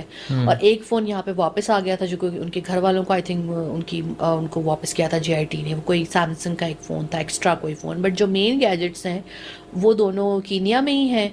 और लैपटॉप और ड्राइव्स मुझे नहीं पता कि वो कहाँ हैं, या उनकी जो और इक्विपमेंट था, GoPro, इस तरह की जो चीज़ें थी वो सब कहाँ हैं, क्योंकि वो उनके पास वहाँ नहीं थी। और दूसरी चीज़ ये है, मैंने भी ये भी नहीं कहा कि मुझे वो गैजेट्स दिए जाएं। मेरे लिए कोई रिस्क मज़ीद ना यहाँ पे बन जाए। फ़िलहाल वो वहीं रहें। कभी कोई आगे हमने परस्यू किया तो उसका कोई आज़ादाना फॉरेंसिक कर सकती हैं उन दोनों गैजेट्स का। बट ये जो मंजन बेचा जाता है ना कि फ़लाँ को दे गए थे तो उसमें बहुत कुछ था और ये वो था, तो भाई वो अपना सारी टाइपिंग आईपैड और आईफोन पे करता था। He was not a laptop person. ऐसी कोई बात नहीं थी। ये बस आपको पता है कि ये वो जो इस मुल्क में चलता है ना कि किया किसी और ने होता है और वो डल किसी और पे जाता है, तो ये वो वाला सिस्टम है। ठीक है। अच्छा, एक चीज़ देखने को मिलती है कि अरशद शरीफ का मुराद सईद के साथ बहुत गहरा ताल्लुक़ था, तो आपने मुराद के साथ अरशद का कैसा ताल्लुक़ देखा? मेरे इतने पॉलिटिकल लोगों के साथ हेलो हाय थी ही नहीं, और अगर घर पे कोई आता भी था तो मैं इतना ज़्यादा जाती ही नहीं थी, मिलती ही नहीं थी, और बहुत कम ही होता था कि वो घर पे लोगों को बुलाए। बस ऑफिस में मिल लेते थे लोग उनके साथ। आई फाउंड कि 1-2 साल से उन दोनों की बहुत अच्छी दोस्ती थी और बड़ा अच्छा एक ताल्लुक़ था, लेकिन मेरी इतनी ख़ास उनसे सलाम दुआ नहीं थी। और मेरी अभी भी PTI में बहुत कम लोगों को जानती हूँ, शायद मैं उंगलियों पे गिन लूँगी, 2-3 लोग होंगे वो टोटल। मेरी इमरान खान से भी जो लास्ट कोई मुलाकात हुई होगी 11-12 साल पहले बतौर रिपोर्टर हुई होगी। हालांकि मैंने उनकी अहलिया के लिए हमेशा बहुत आवाज़ उठाई, मुझे दुख होता है उन पर जब इल्ज़ाम लगते हैं, लेकिन मैं उनको भी ज़ाती तौर पे नहीं जानती। बट हाँ, ये दोनों बहुत अच्छे दोस्त थे, इनका भाइयों वाला ताल्लुक़ था। और फॉर मी मुराद सईद का इस चीज़ से कोई कत्ल वतल से लेना देना नहीं है। ये सिर्फ उनको क्योंकि कुछ उनके ख़िलाफ़ मिल नहीं रहा होगा ना, तो उन पर ये एक इल्ज़ाम लगाया जाता है कि उनके पास लैपटॉप है, या वो क्यों छोड़ कर आए, या वो उन्होंने क्यों फैसिलिटेट किया अरशद को। अरशद ने मुल्क से अगर निकलना था तो जाहिर सी पता है किसी की मदद से ही निकलते ना, वो अगर गिरफ्तारियां हो रही थी। तो for me he is innocent, but I don't know much about him personally कि वो दोनों की किस हद तक दोस्ती थी या क्या था। बट ये कि मुझे लगता था कि दोनों का अच्छा एक ब्रदरली बॉन्ड है। ठीक है। आपने केस दायर किया कीनिया में, अचानक जब केस पे फैसला आता है, इवन कि मुझे भी तब पता चलता है, तो आपने केस जब दायर किया किसकी मदद से किया, क्या सोच के किया, ये कैसे हुआ ये सब? फॉर मी मेरे साथ तो कोई भी नहीं स्टैंड कर रहा था, इतनी पॉलिटिक्स चल रही थी और आवाम थी, दोस्त अहबाब थे, अपना एक सर्कल बहुत बड़ा था, अपने कम्युनिटी यूनियन भी सब थे साथ और इस तरह था। लेकिन मैं जब इद्दत से मेरी इद्दत ख़त्म हुई है, मैं सुप्रीम कोर्ट गई तो मैं बहुत देर रोस्ट्रम पे खड़ी रही। मुझसे खड़ा ही मुझे लगा मैं अब गिरूंगी। पैरों में अलग तकलीफ, घुटनों में अलग तकलीफ। 5-6 महीने बाद मैं घर से निकली थी, अजीब अजीब सा लग रहा सब कुछ। वो फानूस देख के सर में सब कुछ लग रहा था। ना तेज़ एसी चलाते हैं ये लोग सुप्रीम कोर्ट की, उसमें सर्दी मुझे महसूस हो रही थी। आप सोचें, मुझे बोलने ना दें, खड़ी हुई हूँ, खड़ी कटहरे में खड़ा होना कोई आसान बात थोड़ी है। एक बेवा के लिए, एक विक्टिम के लिए, एक ऐसी बंदी जो इंसाफ लेना चाहती है। फिर मेरे वकील को बोलने की इजाज़त मिली, तो मुझे उसी टाइम पे अंदाज़ा हो गया था कि हुकूमत जिस तरह हीले बहाने कर रही है, हुकूमत ने अरशद के लिए कुछ नहीं करना। तो मैंने कहा आप हमें करने का वो दें, क्योंकि ये तो कुछ नहीं कर रहे, ये तो ना उसका केस वहाँ फॉलो कर रहे हैं, ना उसके लिए इंसाफ मांग रहे हैं, ना उसके लिए कुछ। कहते हैं हम बड़े गरीब मुल्क हैं जी, और हम तो वकील ही नहीं कर सकते, वहाँ तो 2-2 करोड़ रुपए फीस लेते हैं वकील। ठीक है, महंगे हैं वहाँ के वकील, लेकिन इतने भी महंगे नहीं हैं। उनकी विल नहीं थी करने की। तो मुझे चीफ जस्टिस ने कहा कि आप एक वो बनाएं पूरा रिसर्च और हमें दें, फिर हम हुकूमत को कहते हैं कि कौन कौन से फोरम्स हैं जिस पे हम दुबई और कीनिया में अरशद के लिए इंसाफ ले सकें। मैंने और बैरिस्टर साद बुट्टर ने बनाया वो, और बैरिस्टर साद बुट्टर की बहुत उसमें मेहनत है, और मियां अली इशफाक की टीम सारी मेरे साथ थी। क्यों थी? इमरान भाई ने कहा था, मेरा वीर है वो, अल्लाह उसको सलामत रखे, आमीन। मैं कहाँ 8-9 वकील कर सकती थी, मैं तो घर में बैठी हुई थी। वो आए, उन्होंने कहा कि ये सारे आपके वकील हैं, ये आपके भाई भी हैं और ये आपके वकील भी हैं। तो मैंने कहा ठीक है। अच्छा, फिर क्या हुआ कि मेरी सास साहिबा के पास कोई वकील ही नहीं। अब मैं तो इतने लोगों को नहीं जानती थी, मेरी इतनी दोस्तियाँ नहीं है, मतलब उस लेवल पे, पर्सनल लेवल पे ना। सोशल मीडिया पे तो आपको लगता होगा कि मैं एक वॉरियर जंगजू हूँ और मैं तलवार लेके बस शायद फिरती रहती हूँ। No, I am a very polite person and I am not social. मैंने सोशल मीडिया पे लिखा तो हमारे बड़े सीनियर जर्नलिस्ट हैं जो कि वो कवर करते हैं सुप्रीम कोर्ट, और वो उन्होंने कहा कि जवीरा जस्टिस शौकत सदीकी साहब जो हैं वो चाहते हैं। इसके अलावा 2-3 और लोगों ने भी अप्रोच किया, लेकिन मेरी सास को ज़रा वो, क्योंकि ओल्ड स्कूल ऑफ थॉट वाले आपको पता है कि जज और वकील हैं, तो उनको बहुत अच्छा लगा, तो उन्होंने कहा ये मेरी नुमाइंदगी करेंगे। फिर हमें ये भी कहा गया आप लोग एक ही कर लें सब वो शुरू में, लेकिन चूँकि उन्होंने अपनी अलग एप्लीकेशन दे दी थी और मुझे मजबूरन फिर अलग देनी पड़ी और वकील करना पड़ा। तो मुझे अच्छा नहीं लग रहा था कि मैं फिर जो पहले दिन खड़े, क्योंकि सब भाग गए थे ना वहाँ से। जब मेरी सास साहिबा ने वहाँ पे ख़त दिया तो वहाँ से सारे वकील वो भाग गए थे जो अरशद के शो में आया करते थे, जो उनको यकीन दिला रहे थे कि अम्मा जी हम आपके साथ हैं और ये वो। तो वहाँ सिर्फ रह गए मियां अली इशफाक और उनकी टीम और मेरी फैमिली के मेल मेंबर्स और उनके कुछ उधर के फैमिली मेंबर्स। तो मैं उस वक्त वहाँ नहीं थी क्योंकि मैं इद्दत में थी। तो मैंने कहा नहीं, इनसे केस नहीं लेना, ये तो मुझे यही रिप्रेजेंट करेंगे। तो पाकिस्तान में, और वो है भी प्रो बोनो, ये भी उनकी बड़ी बात है कि एक ऐसा केस जो कोई लेने को तैयार नहीं था, उसमें जो है वो मियां अली इशफाक और साद बुट्टर ने और जिनके और सारे टीम में लोग हैं, उन्होंने बैरिस्टर कदीर, बाकी सब लोगों ने, क्योंकि कुछ चीज़ें हाई कोर्ट में हो रही थी, कुछ सुप्रीम कोर्ट में हो रही थी, तो उन्होंने सब चीज़ें का बहुत बहनों वाली इज्जत एहतराम। बल्कि वो जब आए हैं तो मेरी इद्दत थी, तो वो ऊपर नजरें नहीं कर रहे थे। मैंने खुद 2 चादरें पहनी हुई थी, मैं JIT से भी ऐसे ही मिली थी, मैंने मास्क ही पहना हुआ था उस टाइम पे। तो वो मेरे एहतराम में, मेरी इद्दत के एहतराम में भी नज़र भी ऊपर नहीं कर रहे थे। लेकिन चूंकि मुझे वकालतनामा साइन कराना था, वहाँ जाना था, तो मैं तो भाई इस यंग लॉट के जितने सारे वकील हैं, मैं तो इनकी बहादुरी को दाद देती हूँ। और फिर ये जब वहाँ पर केस हुआ तो मुझे आइडिया हो गया ये नहीं चलेगा, यहाँ पे वो ख़त के बाद से तमाम चीज़ें रुक चुकी हैं। मैंने घर में बैठे हुए ईमेल लिखी committee to protect journalist, RSF को, यूनेस्को के पास एक बहुत बड़ा मैंडेट है फ्रीडम ऑफ स्पीच का, अक़वाम मुत्तहिदा को, कि जी मैं ये हूँ, मेरे शौहर को इसने कत्ल कर दिया गया है। अब मैं क्योंकि पाकिस्तान में रहती हूँ तो मैं किस तरह वहाँ के कातलों को पकड़ सकती हूँ, जुरिस्डिक्शन का फ़र्क है। तो मुझे वहाँ से दावतनामा आया कि आप पेरिस आ जाएं। तो मैंने कहा मैं इद्दत में हूँ तो मैं नहीं आ सकती, अभी 10 दिन बाकी थे, वो इवेंट 22 को था और मेरे 10 दिन अभी बाकी थे। तो मैंने उनसे माज़रत कर ली, मतलब मैं एक पेरिस जैसी जगह पे नहीं गई, मैंने मना कर दिया, क्योंकि मेरे लिए शरीयत पहले थी, बाकी चीज़ें बाद में थी। इवन इंसाफ भी उसके बाद आता था, पहले शरीयत आती थी। तो मुझे था कि मैं, मेरी तरफ से एक अच्छी शरई इद्दत मेरे शौहर को मेरी तरफ से तोहफे में मिले, क्योंकि मेरे साथजा ने ये कहा था, कारी साहब है मेरे, कारिया हैं, समिया आपा कुरान पढ़ते हैं, उनसे 4-5 साल हो गए। दे रिस्पॉन्डेड मी सरप्राइजिंगली। एक टूटी फूटी अंग्रेज़ी में मैं ईमेल लिखती हूँ रोते हुए, दुखी बेवा जिसका कोई भी नहीं है, भाई नहीं है, शौहर चला गया है, देवर पहले शहीद हो गया था, मर्द ही नहीं रहा घर में, वालिद साहब बहुत बुजुर्ग हैं, पर अल्लाह ताला उनका साया सलामत रखे मेरी वालदा का आमीन। मुझ पे, कि मेरे साथ एक फैमिली सिस्टम सपोर्ट था। मैंने उनको ईमेल लिखी, उनका जवाब आ गया, उन्होंने कहा पेरिस आके खिताब क्यों नहीं करती, आप यहाँ लोगों से मिलें और अपना मसला भी बताएं और आपके लिए वे आउट निकलेगा। मैंने कहा नहीं, मैं ऑनलाइन शिरकत कर लूँगी। मैंने की ऑनलाइन शिरकत, तो मुझे वहाँ पर उन्होंने कहा कि आप मीडिया डिफेंस को रब्ता करें, आपके लिए वकील हो जाएगा। अब मैंने मीडिया डिफेंस पर रब्ता किया तो दो प्यारी प्यारी छोटी छोटी सी लड़कियाँ, मैं उससे कम से कम 10 साल तो मुझे लगता है छोटी होंगी, और वो, मैं रो भी रही हूँ, मेरी बात सुन रही हैं, मैं वो भी कर रही हूँ। उनके तवज्जुद से मीडिया डिफेंस एक ऐसा इदारा है जो कि उन सहाफ़ियों को मदद करता है जो अपनी हुकूमतों की तरफ से, अपने इदारों की तरफ से केसेस में फंस जाए, उनको बुक कर लिया जाए, उनको जो है वो मुआवनत फराहम करता है कानूनी। अब हमने इस पे काम शुरू किया, जुरिस्डिक्शन का मसला आ गया। मैं पाकिस्तानी शहरी हूँ, सिर्फ पाकिस्तानी, मेरी कोई ऑफशोर, ना मेरे पास जायदादें हैं, ना फ्लैट्स हैं, ना मेरे पास कहीं और की शहरियत है। तो उन्होंने ये कहा कि रेचल ड्विडली, ये बड़े उनके एक बेहतरीन जूरिस्ट हैं, ये आपको डिफेंड करेंगे, और जुरिस्डिक्शन का मसला ऐसे हल होगा कि आप जो हैं वो उनके दो इदारों को हम साथ में ला लेंगे, कीनिया यूनियन ऑफ जर्नलिस्ट और कॉरेस्पॉन्डेंट एसोसिएशन। तो इस तरह जब मैंने पिटीशन फाइल की तो वो रिजेक्ट नहीं हुई, वरना उनके वो जो 5 इदारों जिनको मैंने आईपुआ, उनकी पुलिस, GSU का वो जो नीम फौजी दस्ता, उनका अटॉर्नी जनरल, वो ये कह रहे थे इनकी पिटीशन उड़ाओ, रिजेक्ट करो इनकी पिटीशन। और मैं रो ज़ारों, मैं उस हेयरिंग्स में भी रोती रही हूँ। मैं तो, मुझे लगता है मैं 2 साल से रो ही रही हूँ, मेरे पास और कोई काम नहीं होता।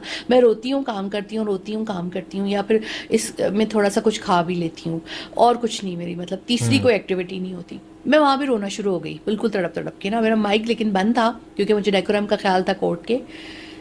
मैंने कहा यार ये तो 5 वकील आए हैं दूसरी तरफ से, और ये मैं, और ये तो ये एक ही हैं, और उस दिन तो कोई भी हमारे साथ जर्नलिस्ट, कोई इदारे का भी कोई रिप्रेजेंटेटिव नहीं था। मैंने कहा ये तो गया, मेरा तो केस रिजेक्ट है। उसने कहा नहीं, मैं इसकी पिटीशन को मंजूर करती हूँ और इस पर कार्रवाई होती है और सबको नोटिस जारी करती है। अच्छा, अटॉर्नी जनरल साहब ने ये किया कीनिया के, वो नहीं आए। उन्होंने कहा मैं क्यों आऊँ, जवेरिया कौन पाकिस्तानी, कौन पाकिस्तान, एक थर्ड वर्ल्ड कंट्री, एक तरक्की पजीर मुल्क की, जिसकी बड़ी अकड़ और रोब तो फेक सा हम लेके फिर रहे हैं, लेकिन वैसे तो हमें गरीब का शकोल लिया हुआ मुल्क है, उसकी सिटीजन के क्या राइट होंगे। जज स्टेला मकोटो ने कहा कि मैं 15 मिनट की ब्रेक ले रही हूँ, उधर ऑनलाइन होती हैं, जूम पे होती हैं, 15 मिनट बाद वो बंदा मेरे सामने हो। अटॉर्नी जनरल 15 मिनट बाद सामने था। देन आई, कि उनकी पुलिस हमारी पुलिस जैसी है, लेकिन उनकी अदलिया हमारी अदलिया जैसी नहीं है। फिर क्या हुआ, 8-9 हेयरिंग्स हुई, और एक दिन मेरे वकील साहब, चूँकि वो बड़े मारूफ और मशहूर वकील साहब हैं वहाँ के, वो ट्रैवल कर रहे थे। तो उस दिन मुझे काजिम साहब ने कहा, उसमें बल्कि वो मुनीर भाई भी जो है वो थे शामिल। मैंने उस दिन 5-6 सहाफ़ियों को वो भेजा हुआ था। 2-3 आ जाते थे, बाकी बहाने कर लेते थे, हम लिंक नहीं हुए, हम तो रूम में ही नहीं जा सके, या हमारा कनेक्ट नहीं हो रहा, या हम कोर्ट में हैं, या हम सुप्रीम कोर्ट में, या हम असम्बली में है। मैंने फिर कुछ नहीं कहा, मैंने बॉदर नहीं किया, लेकिन कुछ लोग बाकायदगी से आते रहे। इवन रज़ी ताहिर उसमें बाकायदगी से आते रहे, मुनीर अहमद बाकायदगी से आते रहे, काजिम खान बाकायदगी से आते रहे, और कुछ 2-3 कीनिया के जर्नलिस्ट भी आते रहे। फिर उसके बाद मैंने आलमी इदारों को रिक्वेस्ट की, जैसे RSF है, कमेटी टू प्रोटेक्ट जर्नलिस्ट, और इवन मीडिया डिफेंस को भी कहा कि आप भी मॉनिटर करें ट्रायल को, क्योंकि मैं एक सहाफ़ी हूँ, एक बेवा हूँ, एक खातून हूँ, मैं लॉयर नहीं हूँ। अच्छा, वो वेचल उस दिन नहीं थे, तो उस दिन मैंने फिर खुद दलाइल दिए। मुझे काजिम साहब ने कहा कि जवेरिया आप आज बोलो। मुझे 10-15 मिनट मिले और मैंने तमाम चीज़ें उनको बताई। पता थे मुझे अब ये चीज़ें टिप्स पे याद है। मुझे सब कहते हैं तुम भी इंटरनेशनल लॉ पढ़ लो। शायद मेरी इतनी एज नहीं है कि अब मैं पंजाब यूनिवर्सिटी वाला लॉ करूं, लेकिन मुझे लगता है कि मुझे अब सब कहते हैं तुम वो जो ये जो लंदन से होता है ना, वो वाला लॉ कर लो अपना। तो मैंने कहा अच्छा ठीक है, मैं सोचती हूँ कि कुछ तो मुझे भी करना है। तो चलो अगर कोई टीवी चैनल पे काम ना सही, एंकरिंग शैंकरिंग का मेरा भी दिल नहीं करता, तो मैं लॉ तो पढ़ सकती हूँ या आगे पढ़ सकती हूँ। मैंने खुद दलाइल दिए, मैंने उनको उन हकाइक से आगाह किया कि उन्हें धमकियाँ पाकिस्तान में मिली थी सर में गोली मारने की। वो टेम्परेरी तौर पे आपके मुल्क में आए थे जहाँ पे उनको बिल्कुल उसी तरह कत्ल किया गया जैसे उनको यहाँ पे धमकियाँ देने वालों ने धमकियाँ दी थी। फिर अगली समात में बड़ा रोई क्योंकि वो बार बार यही कह रहे थे इनकी पिटीशन में ये मसला है, ये तो दूसरी शहरी है। अगर आपने इनको इंसाफ दिया तो हमारी फौज, हमारी पुलिस में तो बड़ा बुरा इफेक्ट जाएगा, वो तो बड़े डिसार्ट हो जाएंगे कि आप इसके हक में फैसला दे रही हैं, गैर मुल्की है, और वो कत्ल होने वाला भी गैर मुल्की था, बस वो गलती से कत्ल हो गया इनसे, लेकिन आप जो है ना, आप इस तरह ना करें, हमारी बड़ा दुखी हो जाएंगे वो लोग, उन पे उनके मोरल डाउन हो जाएगा। जज ने इंसानी हकूक़ के आलमी चार्टर को सामने रखते हुए, जिस पे मेरे वकील ने भी दलाइल दिए थे, मैंने भी मेंशन किया था, और कीनिया के इंसानी हकूक़ के कवानीन पर अपने इदारों के ख़िलाफ़ फ़ैसला किया, और ना वहाँ पे कोई कौमी सलामती हिली, ना कोई बुत परस्ती, कोई शख्सियत परस्ती करने वाले चीखे, बल्कि उनके मीडिया ने, हमारे मीडिया ज़्यादा इस केस को कवरेज दी है, शायद लगता है वो भी अपनी पुलिस के साथ आए हुए हैं। और जज साहिबा ने ये कहा कि कीनिया की पुलिस का जो कदम है वो गैर आइनी और गैर इंसानी था। अरशद शरीफ को गलती की बुनियाद पे कत्ल नहीं किया गया, अरशद शरीफ को शनाख्त के बाद तशद्दुद करके गोली मार के कत्ल किया गया है। इसलिए उन पुलिस वालों के खिलाफ मैं कार्रवाई का हुक्म देती हूँ। अब तक जितनी तहकीकात हुई हैं, जो कुछ है वो जवेरिया सिद्दीक के साथ शेयर किया जाए, और इसके साथ इनको कॉम्पनसेशन दिया जाए। कॉम्पनसेशन लेना बाहर के मुल्कों पे बहुत कॉमन है, लेकिन इसका मतलब ये नहीं कि कार्रवाई रुक गई है। जवेरी, ये बताएं कि जब जज साहिबा ने ये रिमार्क्स दिए और आप ये मुकदमा जीत गई, अरशद शरीफ शहीद का जो मुकदमा आपने लड़ा कीनिया में, तो तब आपकी फीलिंग्स क्या थी? मैं रो रही थी, खुश भी थी, रो भी रही, सुरखरू। मुझे लगा मैं सुरखरू ही हूँ अपने शौहर के साथ, जो मैंने मोहब्बत की, जो वफा की। किसी की दूसरी बीवी होना आसान नहीं होता। आपको सम टाइम बहुत सी चीज़ों पे सेक्रीफाइसेस, कुर्बानियाँ, सब टाइम आपको हेट भी फेस करनी पड़ती है, लेकिन मैंने ये साबित कर दिया बीवी बीवी होती है, और मशरकी बीवी बड़ी वफ़ादार होती है और बहुत मोहब्बत करती है, और जब उसके शौहर में बात आई तो फिर वो किसी हद तक जो है वो जा सकती है। काश के अरशद शरीफ ने मुझे पहले अपने मुकदमात में, वो मुझे कहते थे नहीं, ना तुम ट्वीट करोगी, ना तुम कुछ लिखोगी, अदलिया खुद ही कर लेगी ना, हमें इंसाफ मिल जाएगा, तो तुम रिलैक्स करो, तुम फ़ोन छोड़ दो, तुम अपनी सेहत पे तवज्जो दो, तुम ठीक हो जाओ पहले, फिर जो करना है कर लेना RSF कमेटी टू प्रोटेक्ट को कॉन्टेक्ट बाद में, अभी नहीं, मुझे किसी की मदद नहीं चाहिए। उस जज ने मुझे इंसानों की तरह ट्रीट किया, क्योंकि मैं एक इंसान हूँ, मैं जानवर हूँ भी नहीं।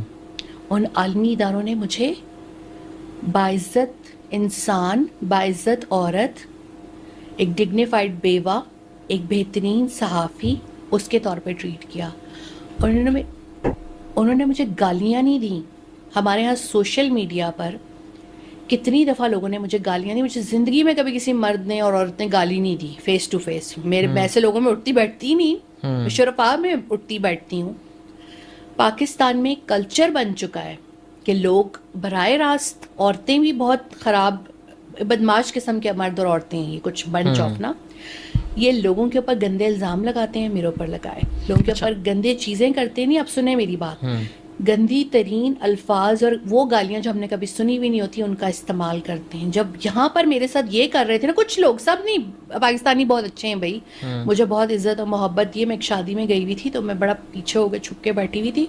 उनको जैसे ही पता चला कि अरशद की जवेरिया आई हुई हैं, तो उन्होंने कहा हमारे शहजादे की शहजादी आई हुई है, और मेरे हाथ पे यहाँ पर 8-9 लिपस्टिक के निशान थे, क्योंकि ख़वातीन मेरा मुँह नहीं चूम रही थी कि मेरी सेटिंग वेटिंग ना, मैं भी तैयार होकर गई थी। अच्छा, मुझे बहुत आपा ने कहा था कि अच्छा तैयार होकर आना, मैं दूल्हा वालों की तरफ से थी।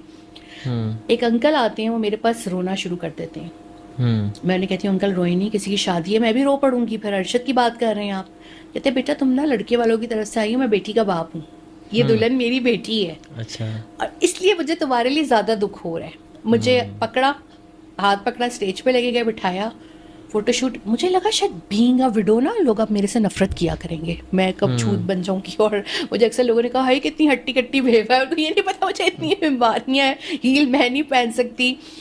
बहुत देर मैं नहीं खड़ी हो सकती, मैं फिजियोथेरेपी करा रही हूँ 3 महीने से, मेरे घुटना नहीं ठीक हो रहा, मुझे बहुत ज़्यादा मसले हुए हैं अरशद के जाने के बाद, जो कि मेरी एज के मुताबिक मुझे अभी नहीं होने थे, आज से 10-15 साल या 20 साल बाद होने थे।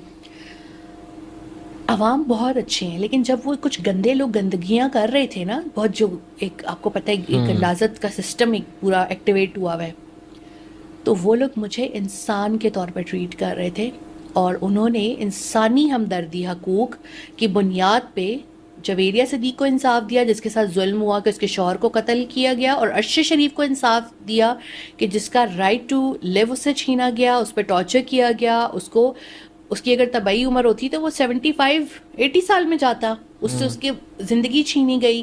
तो ये चीज़ जब उन्होंने फ़ैसला दिया तो मेरा इंसानियत पे जो वो है ना यकीन, वो रिस्टोर हो गया। और जिस तरह से आवाम ने रिएक्शन दिया, कोई मुझे फूल भेज रहा है तो कोई मुझे केक भेज रहा है तो कोई घर आके गले लगा रहा है, लोगों ने मुझे कहा कि तुम काबिल फ़ख्र बेटी हो और तुम्हारे काबिल जैसी फ़ख्र बेटियां बीवी भी होनी हैं। चाहिए। जी बिल्कुल, काबिल फ़ख्र बीवी भी proud to be a wife of Arshad Sharif. हैं। सुप्रीम कोर्ट से एक्सपेक्ट करती हैं कि वो आपको इंसाफ देगी?